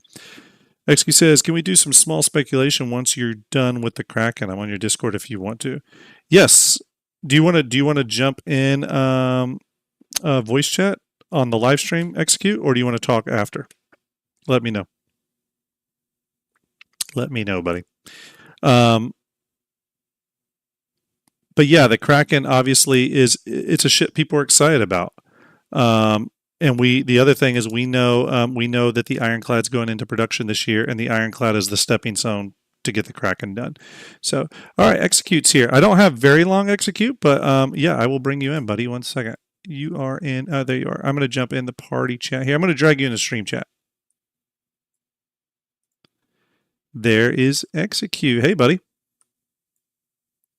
Oh, you're loud. I'm going to have to turn you down. How you doing? I'm doing good. Welcome back. Fresh from your CitizenCon World Tour. I wish. It was good. I got a bit sick, obviously, because we got COVID and stuff. afterwards, but it was fun. What I wanted to talk about with you specifically, we're preparing to do. You know how we did the tinfoil hat video last year? Yep. So I'm kind of looking at doing another one on this year's kind of blue silhouette video. Mm-hmm. And the one I want to go over with you is the one that everyone thinks is Drake. You know, the dual wing thing. Yep. Because after a couple of rounds of speculation and a couple of things that CIG employees said that I can't repeat, mm-hmm. I don't think it's Drake. Interesting. That would surprise me. I mean, if you heard things, then I would go with that. That definitely surprising, only because let me see if I can pull up the still here in the stream. Because when I looked at it, I was looking at the top of the winglets, and it looks like it has the same little elements the Corsair does. So what I'm going to do is, normally I talk people through it, but I think we'll start and go backwards. How's that sound? Let's do it. So I'll tell you what I think it is, and I'll tell you how me and Algrid got there, right? Okay. So what I actually think this is I actually think it's Mirai. Oh, okay. And that might be the first step. People go, what the hell are you talking about? How did you get to Mirai, right? But what it actually is it went down the line of the Reliant. So the Reliant, you knew how they used to be a fold-up version from the concepts? Yes. Yep. Right? Right. Well, so the first thing is you actually look at the ship. So let's take all the manufacturers out of it, right? Mm-hmm. When you look at it, how does this thing fly symmetrically? Right? So if you look at a Corsair, you've got two wings on one side and one on the other that balance it out. Now you look at that, you can't balance that symmetrically. Only one way can you balance it symmetrically. Mm-hmm. Mm-hmm. And that's when it rotates vertically, and one wing goes to the top and one wing goes to the bottom. Now, the only ship that does that in the entire game currently is the Reliant. Oh, yeah, that's true. Yeah. And then if you also go look at the wings on the Reliant, you'll notice on the back right-hand side of that image, there's a fin. There's a fin pointing towards the ground. Now, what's the other ship that have got fins like that? Right. Yeah. Yeah.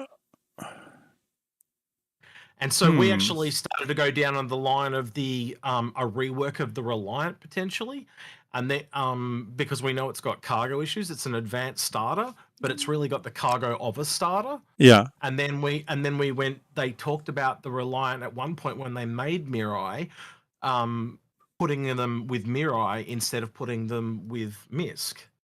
Right. So you can kind of see where we've kind of gone here, and they are working on Mirai stuff at the moment. That's true. That's true.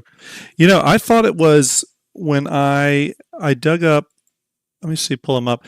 I pulled up these old concept images of the Corsair, and this is what made me think it was more a Drake ship. Probably more than anything was when I saw these Corsair concept images from way back when, and they sort of had the vertical wings like that. But you know, it's interesting. We'll see where they go with it. I mean, we also don't know like how specific this model is, like in the silhouette image. So, you know, when I look at it, I go, oh, okay, I see elements that are very distinctly Drake, and maybe those are placeholder. Who knows? So it was heavily implied to me with like a big question mark. Yeah. That it wasn't Drake. Interesting. Yeah. That's about as much as I can say. Yeah. Without going into things that I'm not allowed to say. Well, that's now more intriguing than ever. Yeah, that's. And again, like I stripped everything back. Like I stripped all the manufacturers off it, right? So let's go back to blank, right? Yeah. And I keep coming back to the two wings, right? And when I look at it with just two wings, and I go, how do you make that fly symmetrically, right? Because even the Corsair, the MSR, all of them, even they kind of look asymmetrical, they're not asymmetrical. They are symmetrical, right? Right. So am I wrong in what I said there about the only way that flies is vertically? No, I mean, there's precedent for it for sure. You know what I mean? So you could be right. I mean, we do know that like the Corsair, for example, was originally asymmetrical, and then when they reconcepted it before it went into full production, they made a point of actually moving the cockpit where it was along the center line, so it looks asymmetrical, but it's actually symmetrical, like you're saying. So, yeah, it's interesting. So for example, second recon. Keep talking. I'm gonna bring up the Corsair real quick. I was just gonna say the only other ship that we know that rotates like that is the Reliant. With that, and also if you're having a ship rotate to fly vertical, right? That's too complicated for Drake. The only ships that do that currently are Misk, and Mirai. They're the only ones. Gotcha. And when it's heavily implied that it's not Drake, I can't go anywhere else. Like, there's just nowhere else to go if it's not Drake. And it was heavily implied to me. We got to get some betting. We got to get some betting going on then. I still feel like it's Drake, but now that you said Mirai, I'm definitely the gears are turning. So that can make for some good speculation. Well, I'm only getting to the end assuming it's Mirai because I think it's one step further than what it was implied to me. Yeah. Because your brain goes to the Reliant, but then when you know they're trying to do, well, put it this way: if you go back to the silhouette image for 1 second, this is the other piece of information that you need to go through every single image to get to this. Yeah. But if you go back to the silhouette, you know how there's like little people in every single shot? Yeah. So if you look at the one in this shot, he's got a gun. If you go to say one of the go to the Terrapin, the Terrapin, the medical Terrapin. Yeah, let me go that. You'll notice that it's a person with a medical bed. With a medical bed, yeah. If you go to like the Misfortune, it'll be just like a normal person. Yeah. So basically, what they are is kind of what the ship is.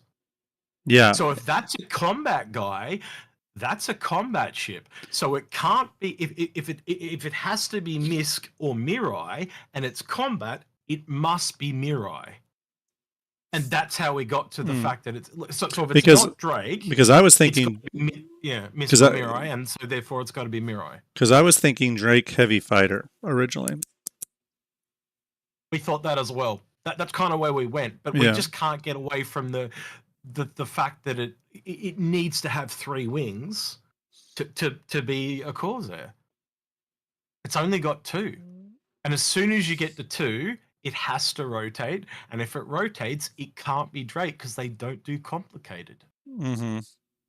Unless it's something new, which again, it would break the Drake mold because Drake is meant to be simple.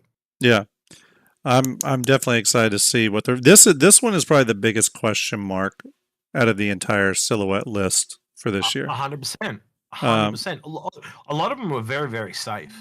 Yeah. Like the Tracker and the Ghost as an example. Yeah. I think there was a lot of them that like made a lot of sense. There wasn't a lot of mystery. I mean, there's some ground vehicles, but those are kind of all over. Those could be anything. Well, do you want to go through them? Because sure. I basically see almost all of them, right? Yeah. So first one we know obviously is the CSV FM fabrication module variant. Yep. Pretty straightforward. Yep. The next one, I went Tumbrel. It's the Grey Cat Cav. Is it? Okay. Yeah. In the files, it's got missiles. Oh, interesting. Okay. So you can kind of see it's got like a gun thing on the top. Yep, and I could see this being a missile battery. I was originally thinking Tumbrel just because it has tank treads, but I could see Grey Cat doing that. Yeah.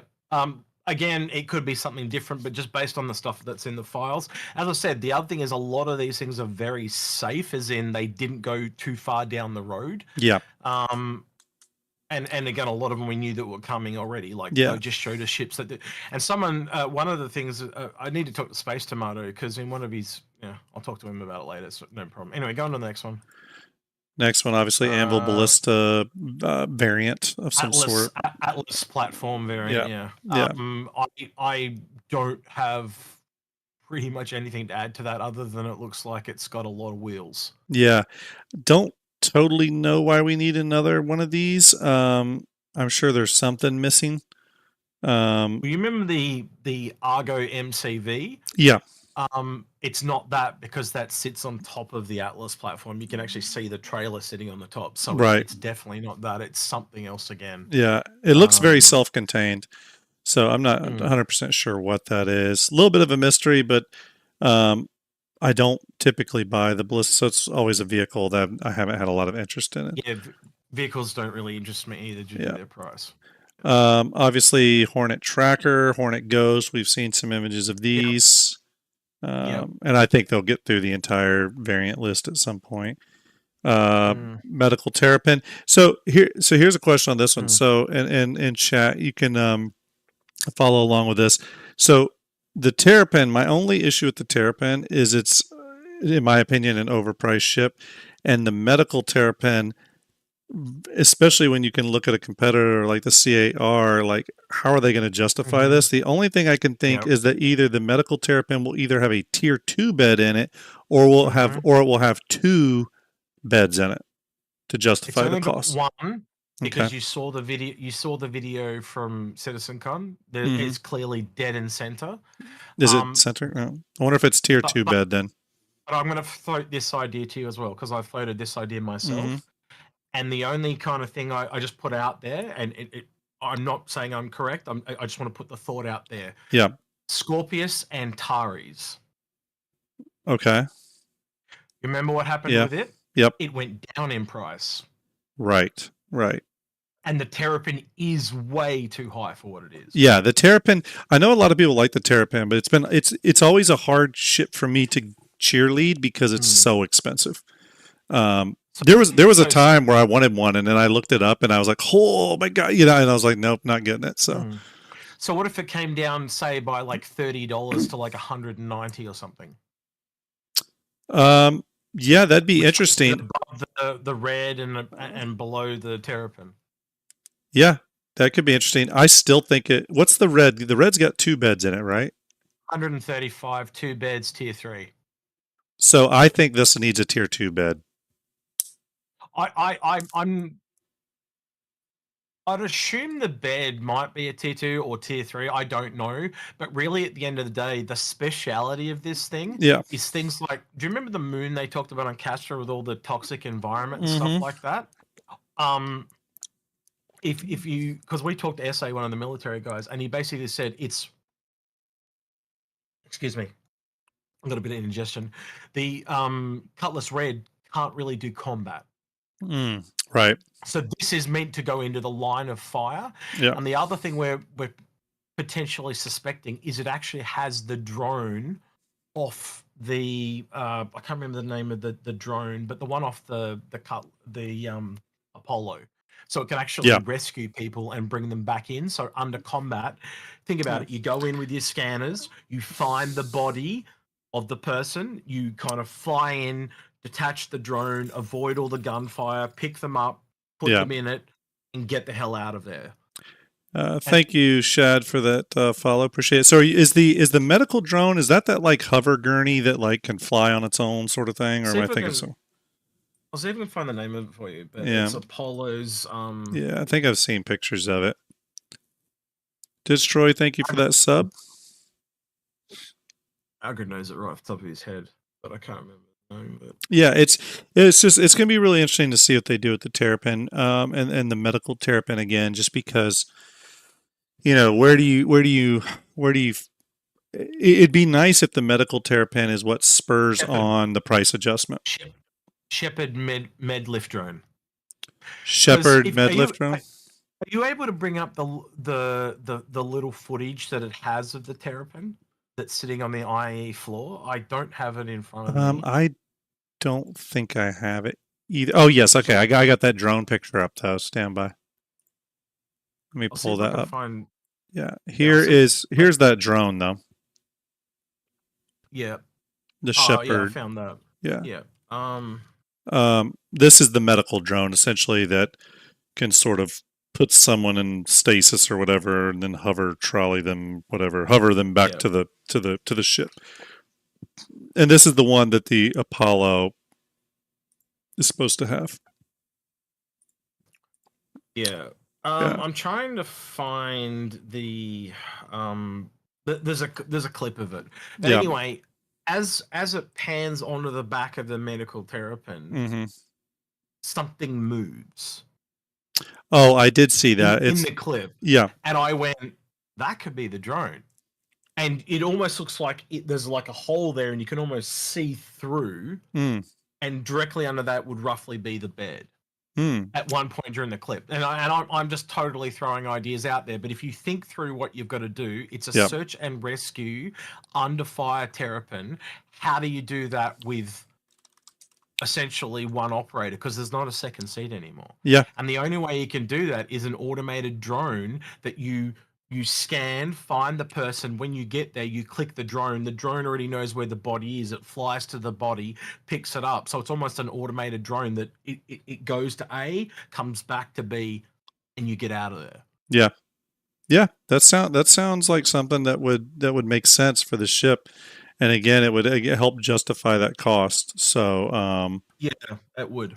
Let's truck along here. Medical Terrapin. We know it's coming. Definitely an IAE ship. Next one. There's a lot of there's been a little bit of controversy over this next one. I'm pretty certain it's the Guardian or a variant of, but there's been a lot of people that have stated that think it's something different. What do you think?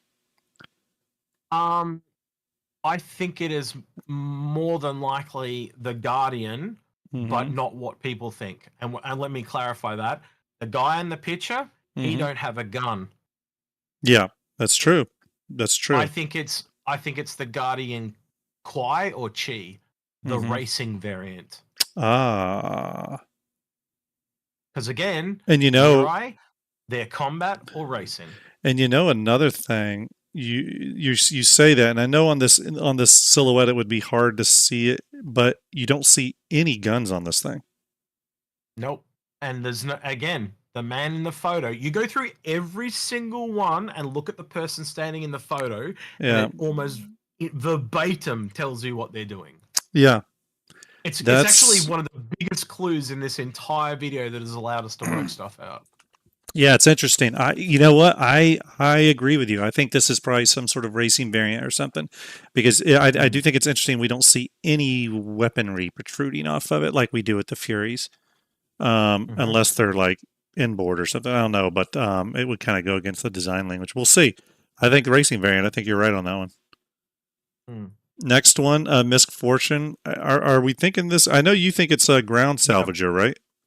Yeah, and I've gone over it with John Citizen, if you know who he is. He's a mining guy. Yeah. He is 100% convinced, like I am, that's actually a salvaging head, not a mining head. Yeah, I've heard that too. Originally, I had said it was a mining head. I had enough people point out to me that it was a salvage head. So here's the thing too. After seeing how important resource collection is going to be via mining, salvaging, stuff like that, refining, it's not going to shock me if we see more ships in those 3 game loops get, meaning that like with overlap. So I think a lot of people originally were like, oh, it can't be salvaging because it looks the same size as a Vulture.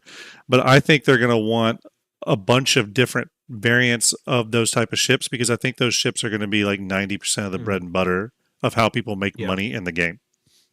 And you remember how that arm actually is tucked away, and then it deploys out straight as well. Yeah. So once that actually deploys, and the thing on the left-hand side is way bigger. There is a thing similar to that on the Prospector, but that is 100% tractor beam. So the tractor beam will be used to pick up a piece of debris off a building or a vehicle, and then that allows the salvage arm to basically disintegrate it in front of itself. Yeah, that makes sense. And the thing that I convinced most people, because most people go, why the hell would they make another one when they've already got the Vulture? But you've got to think about, once the in-atmospheric flight system comes in, you can't just vertically aim a Vulture at the ground. Yeah. So that means the Vulture's got to essentially land or be sideways. But how does it pick the stuff up? Right. It doesn't have a tractor beam and a scraper at the same time. Yeah, that makes sense. So you need something different that can have a tractor beam and a scraper. And so that's why this... Notice how they're kind of like 2 separate arms? Yep. Yeah. So, yeah, that's interesting. That one I'm really curious about. Next one. This one I'm pretty uncertain about. I want to say it's... Yeah, I want to say it's Anvil, but I don't really know, to be quite honest with you. This one's a bit of a question mark. There's a couple of ones that I've had thrown out here. This could be the Intrepid. It's definitely not the Intrepid.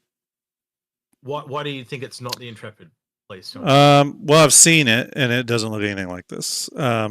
So I think so. I feel very confident this is not the Intrepid, like 99.8%. Okay. Especially the front. Like the front looks nothing like it on the Intrepid. You got to remember it's on a 45-degree angle. And that changes quite a bit. Yeah, there's just a lot of clues here that don't line up. Now, that's not to say it's not Crusader. There is a weird sort of element piece over there on the far side. Yep. This is also too big for the Intrepid. The Intrepid is pretty small. Well, again, if you look at that video, there are when it goes through the Intrepid, there's one internal door on the right and there's two internal doors on the left. That's actually quite large. It is. That's like at least cutter or larger type of thing. And again, when you actually look at the corridor that's there and you realize that there's one room on the right and there's two on the left, you kind of go, that's actually quite large. Yeah. Like yeah. And so I'm not convinced it's not the Intrepid. But again, it could be something new completely as well. And again, if you look at the kind of cockpit area here with the two lights at the front, I think we'd agree that that's the front. Yes, somewhat. Yeah, I would agree with that. Yep. So yeah. The front of the Intrepid, it actually gets semi-narrow. It reminds me a lot of the Spirit. The front of the Intrepid looks a lot like a truncated version of the Spirit, where this front looks pretty wide because those two lights look very offset from each other. But again, that's not to say it's not Crusader. I just got rated by King Chaos with 143 viewers. Thank you, dude. Appreciate it. Salute to you, King. Hope you're doing well, mate. Hope you had a great stream. Thank you so much for that. Really appreciate it. I will, as always, try to hit you back. I really appreciate you bringing your community over here, hanging out with us. Execute's on the line with me from InfoRunners. We are talking and speculating wildly about ships today, which is always a lot of fun. If you come over to my channels, there'll definitely be ship talk almost all the time. So thank you for coming over. And your entire community, please hang out. Be streaming for a little bit while longer here as we kind of go through these ships from CitizenCon. So, and thank you for all the follows. Really appreciate it. You're sending the Javelin overhead quite a few times. So the man in this photo is a combat person as well, which made me also think of the Intrepid because of the big gun on one side. Yep. But the one thing now I kind of look at it is that wide front between the two headlights, unless it somehow goes between the lights either side of it and we just can't see it. But the other thing is the stairs. Right. They're unique and kind of new. We haven't really kind of seen those kind of stair ramp before. That's something a little bit different. Yeah, think of another ship that's got that. The only thing is that the Intrepid, when I saw it, the Intrepid's entry was on the port side, on the left side of the ship. This sort of looks like it's on the right side. I totally agree with you, but things change during development. Totally do. And here's the thing. What if there's one on each side? There could be. There absolutely could be. And that's why I say 99.8%. There's always room to be wrong, for sure. The funny thing is I'm leaning more and more that it is a Crusader ship of some sort. But yeah, it's another thing is I've never really seen front lights like that. And that's throwing me too. Excited to see what this one is though. This one's kind of a mystery for me. Next one, we talked about the Drake or Mirage ship, whatever it's going to end up being. Yep. Next one, definitely the Apollo. I know this ship very well. Yep. I will say this: it does look like it's undergone some changes, unless this is a concept mesh model, which is possible. The only reason I'm thinking this is possibly like old concept mesh model is because the landing gears do not look like the new style of RSI landing gears, unless CIG's going different. Zeus. I thought it looked very Zeus. So it's halfway between the Zeus and the Corsair. That's what I thought was kind of cool about it. So the only thing I would say is that the Zeus, the Polaris, all them, their landing gears now on these newer ones, they're like real thick, and they don't have like they have a real thick center line, or like appendage that brings down the actual foot pad, where this has like kind of like two thin ones. Doesn't mean it's definitely our size, so it's very possible CIG is just doing different things, and that's possible with this ship too, just because the Apollo to me shares more DNA with like the Connie series than it does the other ones. But I will say that this model does look strange, and it highlights something that you brought up a minute ago, which is we're looking at these from kind of an interesting angle in silhouette, so it kind of can play tricks on your eyes. Though the other thing I'll say though is this model here, take this for what it is. Take this for what it is. When they on the year previous to this one, when they showed the Polaris, remember when they showed that as a silhouette? That used the hollow model of the Polaris. How do I know this? Because I know that model very, very well, and I could identify very specific things. This is not the hollow model of the Apollo because it has way too much detail, which makes me wonder if the Apollo is further along than we think. So I'm going to give you we remember it went into kind of grey box, white box at the around this time last year. Correct. But I'm going to throw a spanner in the works, right? Okay. Now go back to the medical Terrapin for me. Okay. Now look at the person. What's the person doing? Yep, medical, pushing a bed. Yep. Now go back to the Apollo. Yep. He ain't doing shit. Ain't doing shit.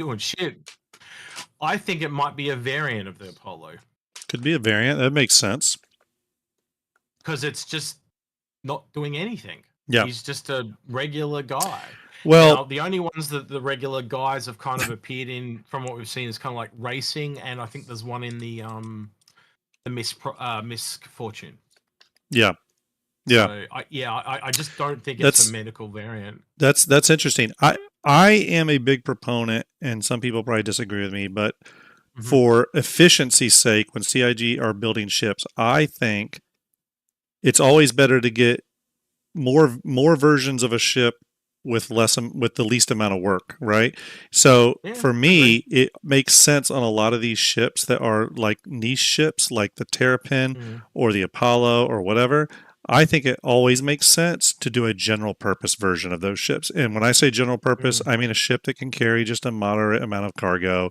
It's got some weapon racks, and just that, like a lot of people call those cargo ships. I just call them general purpose ships. They're just you can kind of gut the Apollo's rooms and just make it cargo space, like done. Yeah, and it's the little door out the bottom that the little drone goes. That could just be a cargo lift. I mean, you could totally do that. What if it's kind of a little bit like the build? What if it actually they turned it into a drone ship? Yeah. And what if it does some things that drones do? Like you could go down so many lines with the drones, like salvage, exploration, building, attacking. It goes into the whole thing where it's just like, I personally think if we want CIG to be able to crank out lots of ships with their precious amount of time, they need to be able to do more with the same with less work, and and that means almost every ship getting a general purpose variant and then niche variants on top of it. It just makes a lot of sense from a build standpoint, especially as you go bigger. Yeah, because then you're kind of doubling up. Like even things like the privateer make sense. Yeah, making something like the Endeavor actually makes a lot of sense because then you're reusing modules. Change some things physically on it a little bit. So I'm trying to think. Let's take this one for example. Say they did have the medical variant. Why couldn't they just put different engines on the outside? So physically it changes as well. It's like it's got a different silhouette. But I'm just trying to give you an example. I'm not saying that's what they've done. I'm just saying, because you said yourself, it looks different, did you not? It does. It does look different than the hollow model by quite a bit. There's some different lines on it for sure. The bottom rear and the front, like right under where the chin would be, definitely look different than the hollow model. And I've inspected the hollow model quite a bit because I had to do a lot of work to it to make it like Fleet Viewer capable. It looks like it's changed, and those changes could just be new Greeble shit because it's in production, but it definitely has changed from the hollow model. Kind of what I mean. I've sort of a better way to do this, like Fury versus Fury LX. That's what I was trying to say. Yeah. See, next ship is obviously the Star Lancer build. Yep, or TAC. Possibly the TAC next year as well. Next year. Yeah. You just can't see the guns on the bottom, so it's kind of hard to tell which one. But yeah, build or TAC. Can I just be honest? Yeah. Look at the people in the shot and then re-answer the question because that's why I said TAC. Well, you're not wrong.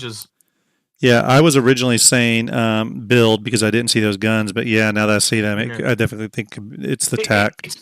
It is the biggest clue they've ever given us in any of the It's made it so much easier to work out what they are. Yeah, maybe because from the people standing around it. Maybe because they didn't want us speculating too wildly. So I don't know. But it's cool. Everyone knows. I actually really love the look of the. I'm not a big MISC fan, but I really love the look of the Star Lancers. I think they knocked it out of the park with them. They look fantastic. So, well, we needed more ship up around that 600 eye size. We didn't have many up there. Yeah, we do. It is kind of a lonely area. Some of the two other ships that are in that size range. Besides the Hercules, which the Hercules is at 91 or 92, the two other ships that are at that size range, but I think me and you would both agree are going to grow significantly, are the Starliner at 90 meters and the Crucible at like 94 meters. I think both those ships are going to get much bigger, but absolutely. So, all right, next ship is the Perseus. I think we're going to get an update on this at IAE. What do you think? And an update meaning I think they could show us some progress on it. Thank you, Sandman, for the follow. I think that the team that was working on the Polaris, I think they're moving directly into the Perseus. Yeah. Because the other thing is, you correct me if you think I'm wrong here, but I didn't see any Galaxy in the silhouette at all. No Galaxy. The build's coming first. I think the Galaxy's been dropped back. I think it's been dropped back. And the reason I think it's been dropped back makes sense. I think there's an argument for it not making sense, but thank you, Poetry, for that follow.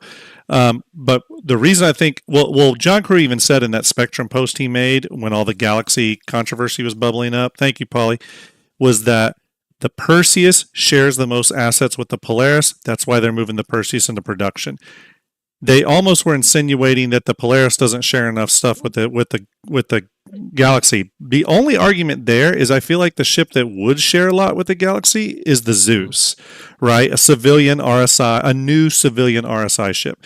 However, I agree with you. I think they are actually deprioritizing the Galaxy, and I think that has a lot to do with new priorities at CIG centered around 1.0 and base building. That's my speculation.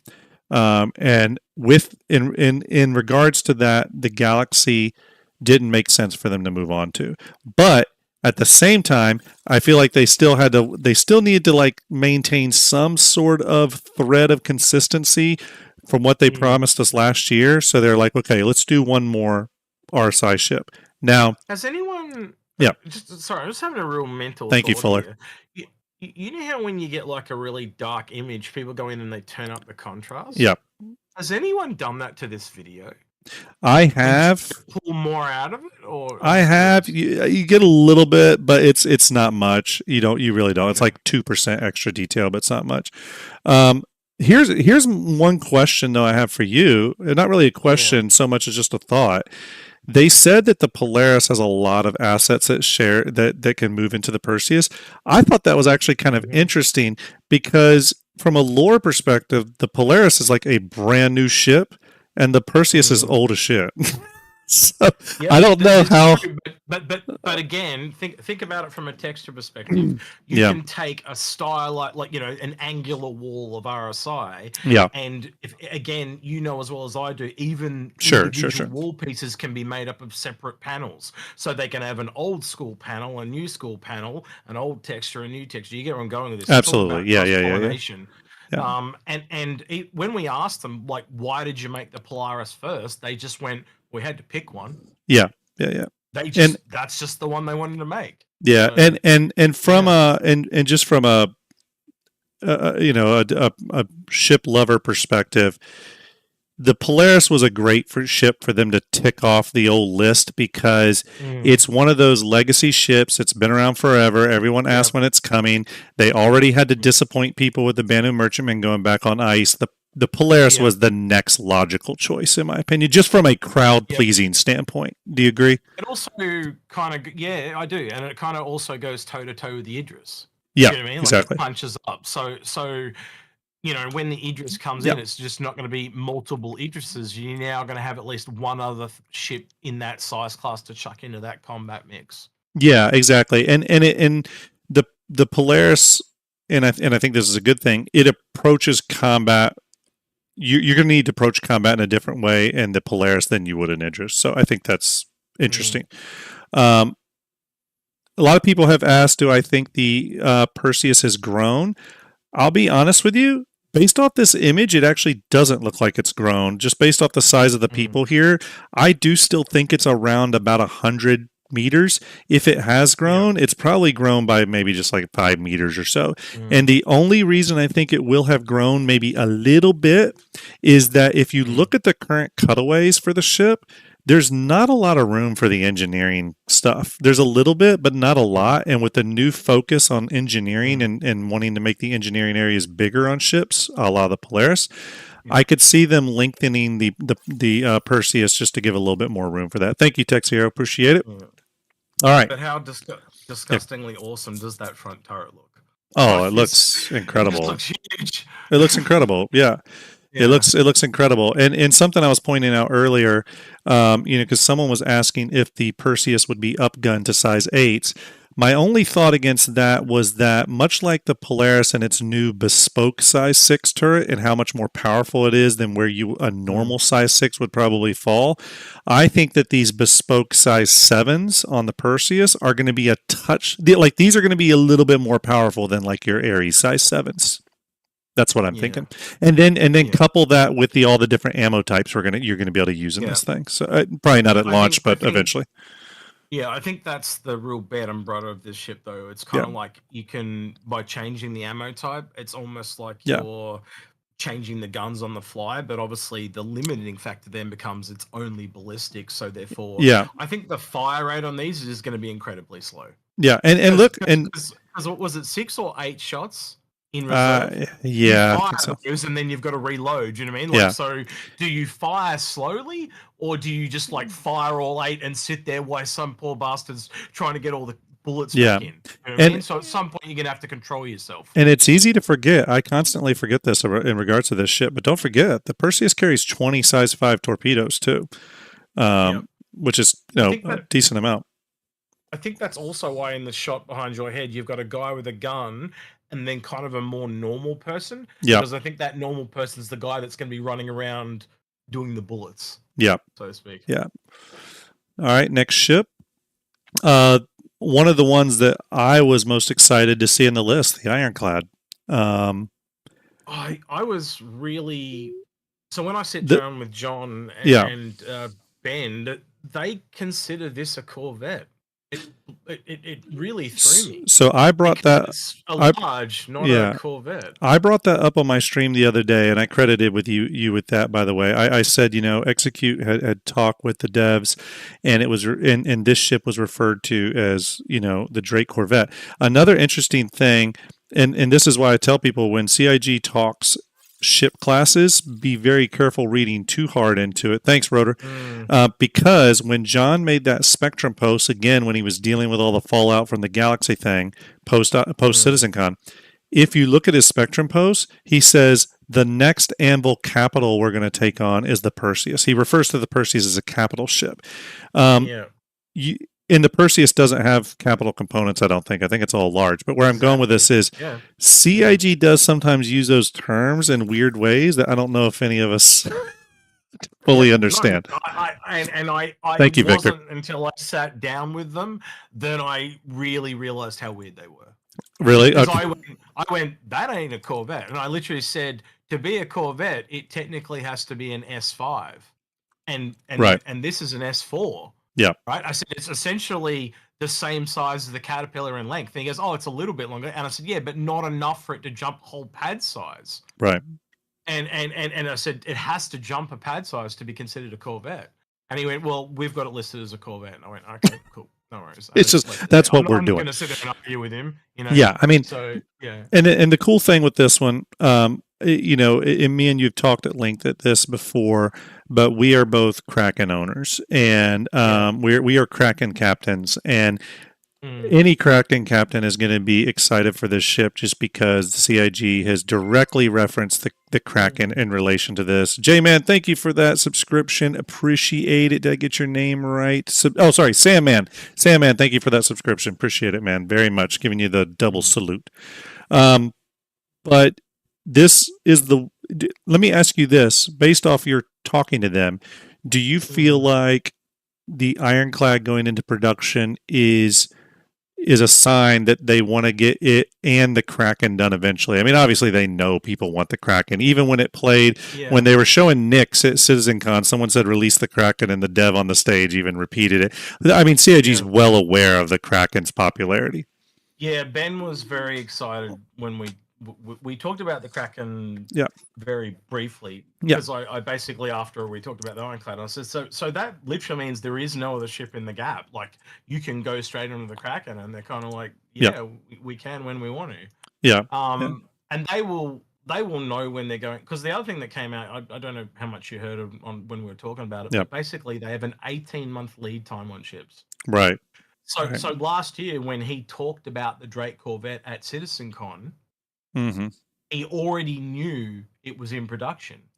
18 months. Right. So if you think about the 18 months, that's a 3D model right there. Sure. Oh yeah. Oh, easily. This has kind of been worked on. You know what I mean? Like, I don't know if that means it's 12 months away. But I'd have to assume, based on when it was announced at Invictus and that they knew it was working, you know what I mean? 18 months lead time. This is probably not as far away as we think. Maybe not. And we do know that with this ship, and I don't think this feature needs to launch with this ship, by the way. I don't think that the whole disconnecting command module thing has to launch. But I know I was talking about the Ironclad the other day, and someone asked me if the command module is the same as the Caterpillar, and I can confirm that the command module on the Ironclad is different than the Caterpillar's command module. It's bigger and longer.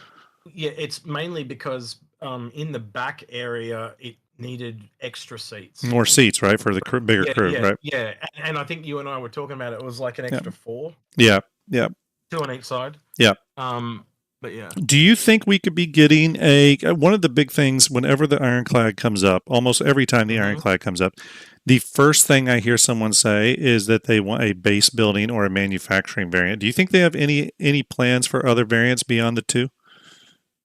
I didn't hear anything to that effect. I think the only thing that we ever heard that was like that was these are the first 3 variants of the Starlancer. Of the Starlancer, yeah. Implying that there were more coming, potentially more coming for the Starlancer. Which was similar to the Galaxy, where they inferred that there was more modules coming, sort of thing. Yeah. I think you're more like, I'm going to be honest with you, I think you're more likely to see the Ironclad and not the Ironclad Assault until the Ironclad Assault, to me, because it's got the repair garage. I think that kicks it slightly further down the road. I agree. And if you think about the game right now, this is essentially like there's nothing on that thing besides the command module that would limit its gameplay factor. So realistically, if you kind of look at the Merlin and things like that, unlike the Caterpillar, think about all the things on the Caterpillar, like the doors, the lifts, all that type of thing, the redoing of the docking collar. Yep. There's nothing stopping this fully being implemented. Hey, Elgato, thank you, man. Other than the command module. So I think if they did take the time to do the command module, it would probably bear a lot of fruit, because people can, that's something they can add to the Caterpillar, but they also add to this, and hopefully it comes to more Drake ships if they make them down the line. Can I tell you another interesting thing? So you brought up the fact that this could be in a production model, meaning farther along than we think. Another reason why I think that's possible? Because this model is missing something. Again, big Drake lover, so I know the Ironclad very well. If you look at, I'm going to bring it up. Let me bring up the picture here. Sure. And you will see what I mean. Let me go to the ship page because you'll see it very clearly. Yes, there it is. I've obviously got to catch up, but yep. Here it is. Let me pop this image up real quick. Do you see how in this image, and tell me when you see it, do you see how the big fins here that have the VTOL images fold up when it's landed, and it's got the big antenna sticking straight up, and those fold down when it's in flight mode? This silhouette is missing those completely.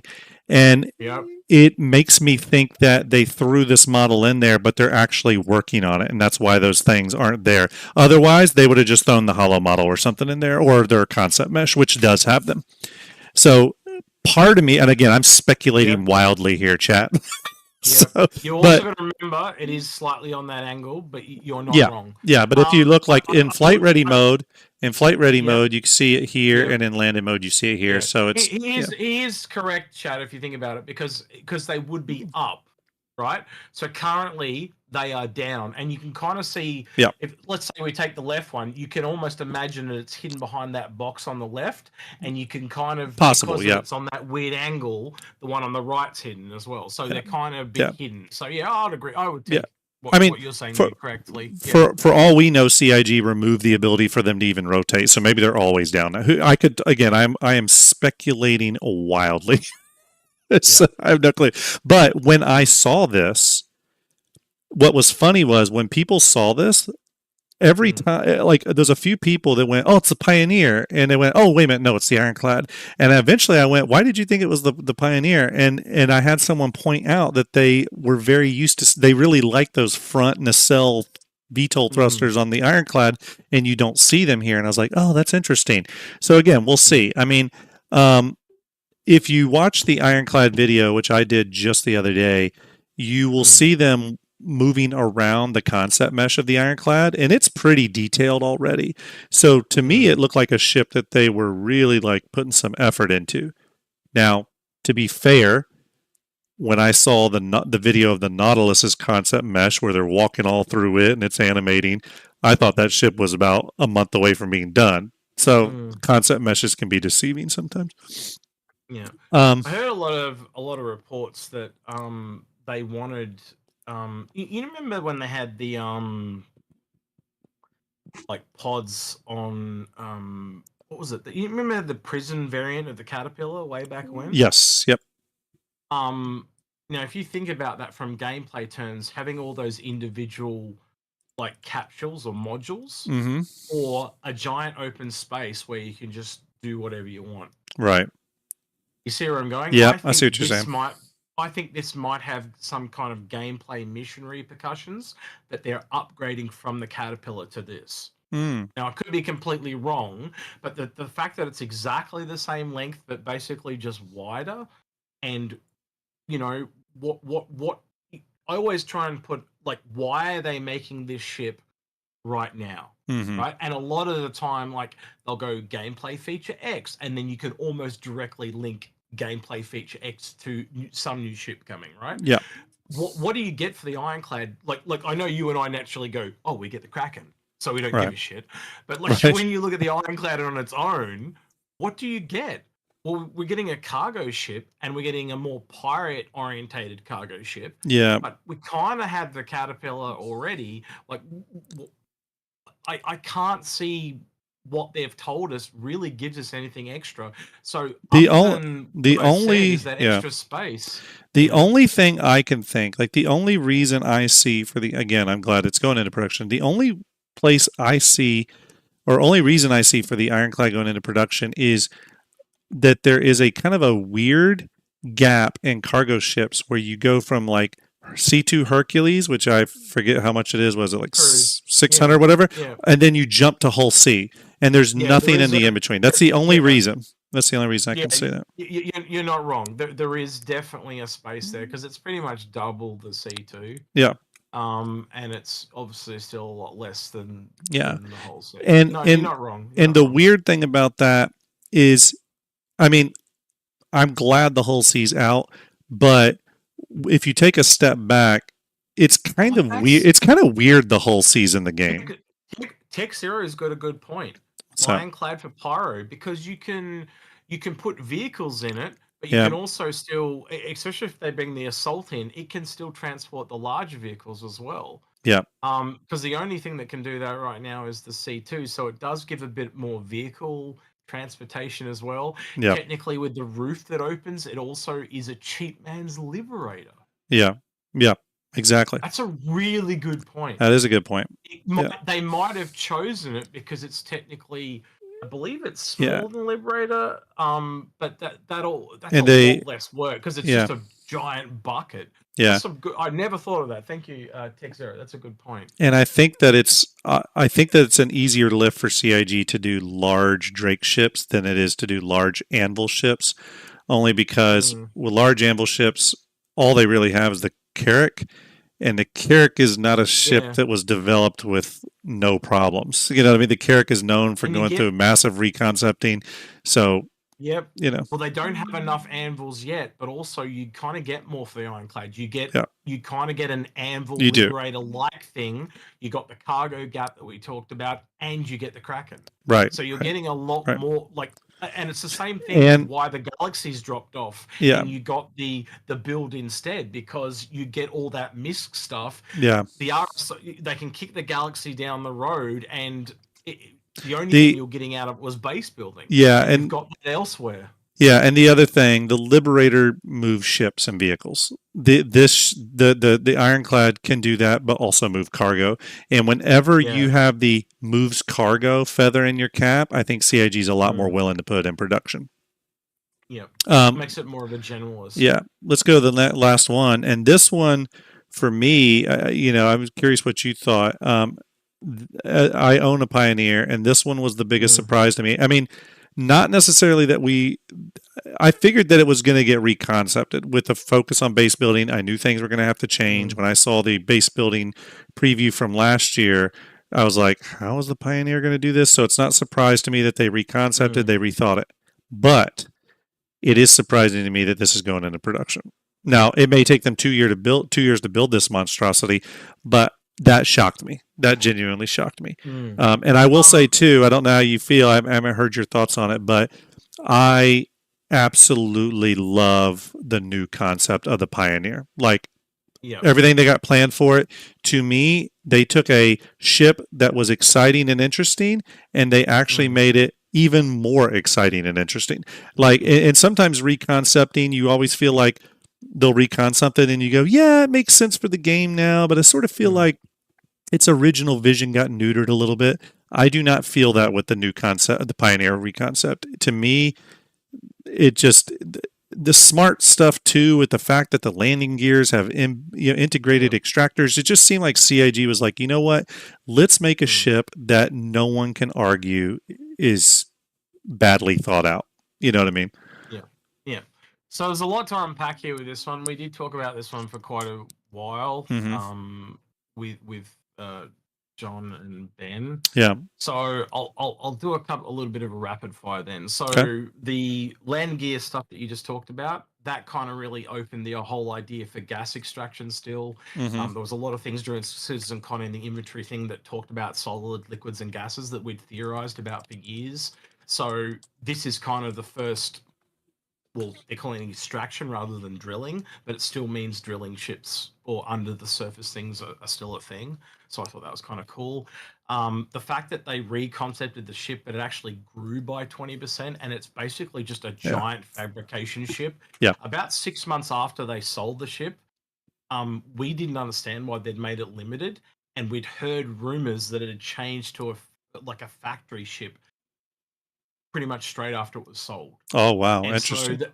So we always knew that it was coming back to some kind of reconcepting. Yeah. And when me and Algrid speculated on it, if you think about the A-frame, right? We just went, now you put that on a hill, it basically limits where you can build with this thing. Yeah. And you're trying to build these really big bases. The best places to build bases is in like valleys and shit. This thing's never going to be able to be in like a little cramped space. So it just doesn't work. And we went, it's got to change. It just doesn't make sense. Yeah, I truly thought they were going to change it to where the Pioneer would hover. Because I was like, there's no way you're going to land this thing. I have trouble finding places to land my Corsair. You know what I mean? Yeah. Well, now you just send out a fleet of drone, or the 4 extra large drones, and they build it. The other thing that kind of I don't think CIG were kind of ready for, and Ben kind of hinted at this. He was talking to someone, he said last night, and he was talking to an org guy, and this was a really big org, and everybody in the org had a Pioneer, and he was just shocked because the way it's kind of implied, if you think about it, you need one for an entire org. This thing just builds a city, and then starts off the space station. You don't need 50 of one them for everyone in the org. I think there are too many. Like, I'm trying to talk myself out of buying one. Like, I really have, like, it's the last ship I want. And I'm trying to talk myself out of it. Well, and remember, even if your org is utilizing the Pioneer to build stuff, it's still org members are going to need to supply that Pioneer with stuff to build with. You're going to need to send your mining ships out, your all that stuff. It's another cog in the wheel, but like again, like how big this thing is, like you start to think of the crew members on it, the number of fabrication rooms, and it's building vehicles for it. It's essentially churning out a city.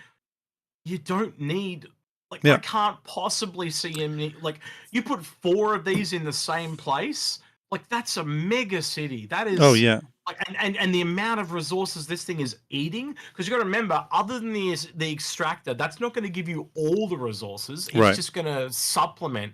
There is no way that oh, man, you tell me if you think I'm wrong, but there is no way you can get... We'll put it this way. You can't get natural resources, so you can't get like harvestables. They're going to need beef for manufacturing as well. It just gives you a part of the mining resources, right?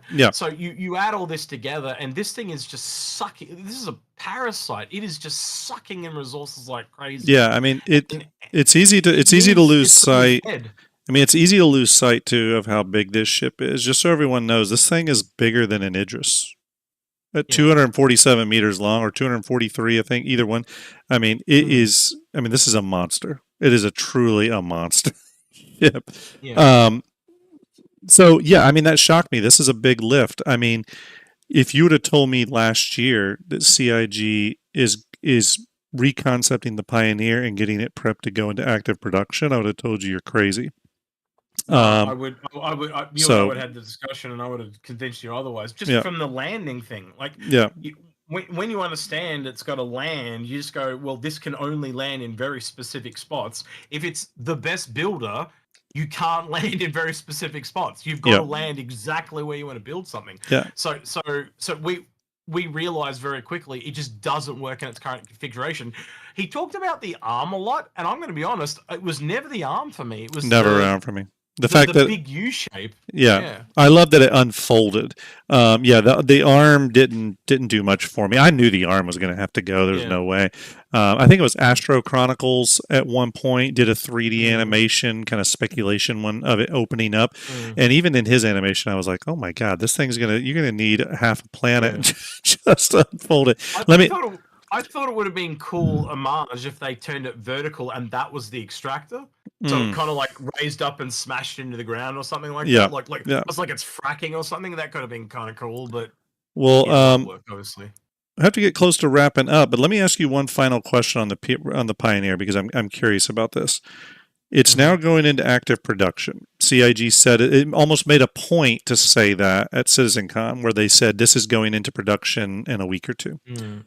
Yep. Do you see at IAE, because the Pioneer is only sold at IAE, it's never sold at Invictus. Do you see the Pioneer getting price increases as soon as this year's IAE, or do you think we're still a ways away from anything like that? It's technically not released, but again, they can do whatever they want.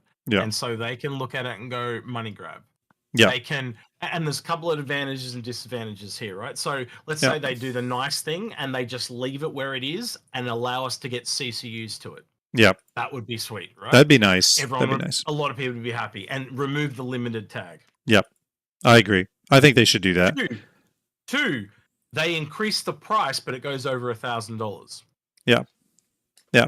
Which would then mean you can get it for LTI. Because at the moment, when you go on the black market, they ever since it came out at CitizenCon, even with just the 10 months insurance or whatever, they're like almost $2,000. Yeah, well, not to mention with LTI. I mean, first off, knowing what this ship, quote unquote, unlocks, it unlocks base building, like major base building, the big ones, but it also is what builds the supply bay, which is what builds the space stations. Just knowing that, and I'll go ahead and tell you, chat, I am not lobbying for this ship to be more expensive than it already is. I already know it's very expensive. Yeah. But by CIG terms, this ship should be like $2,000 all day long in US dollars. So I don't know where they'll go with it in terms of price. Okay, so Ravel's saying I'm off on price, and they're constantly selling for cost. Well, that's awesome, because that's not what I was told. You got to remember, I've been away and kind of haven't been able to get, like, I've only been on my own computer for the last 24 hours, right? Yeah, so I was living off other people's information, and other people were telling me, like in the week after CitizenCon, they skyrocketed in price. So maybe they've gone back down. You got to remember, it's been fluctuated a little 3 bit. weeks now or whatever. Yeah. So that's good. Well, if that's the case. I mean, I still wish we knew how many ships were sold in the limited waves. I've heard everything from 50 per wave to 500 per wave. I think it's probably closer to 50, because I think some people have done some math with like the funding day over day versus what whole limited ships are being sold. But it's going to be interesting to see, both with the Idris, when the Idris goes flight ready. It'll be interesting to see with the Kraken and the Pioneer. It's going to be interesting to see how CIG tackles a flight ready ship that has always been hull limited. Because remember, the Polaris is not hull limited. There was like a year or 2 years where it was hull limited, but it's been you can get it without that now. I am very curious to see when a hull limited ship goes flight ready and see how CIG deals with that. Now, they did the 890, but I forget what they did with that. Just real quick, before it goes off screen, Fastcard is absolutely correct. They used to tell you how many they used to sell. Then they stopped doing it. Oh, okay. Interesting. Yeah. Hey, Fastcar, hope you're well, bud. Yeah, that's very interesting. Real quick, it's getting late here. I've got to work in the morning, so I am going to wrap this up. Execute, I appreciate you hanging out with me, buddy. I am going to send everybody over to someone here. I hope you give them some STARJUMP love when you get over there. I'm going to send you over to Tree. Please give him, he's doing his podcast right now. Please give him a little bit of that STARJUMP love. Say hey. Don't forget, everyone, during IAE, I'm going to be giving away all kinds of stuff. Star Lancer Max, some Crusader Intrepids, a bunch of new STARJUMP posters that I've designed for IAE.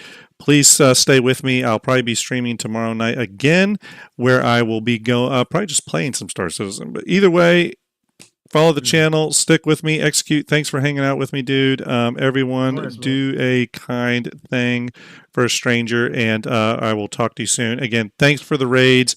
Thank you, other communities, for hanging out with me. You're all amazing, and I'll talk to you all soon.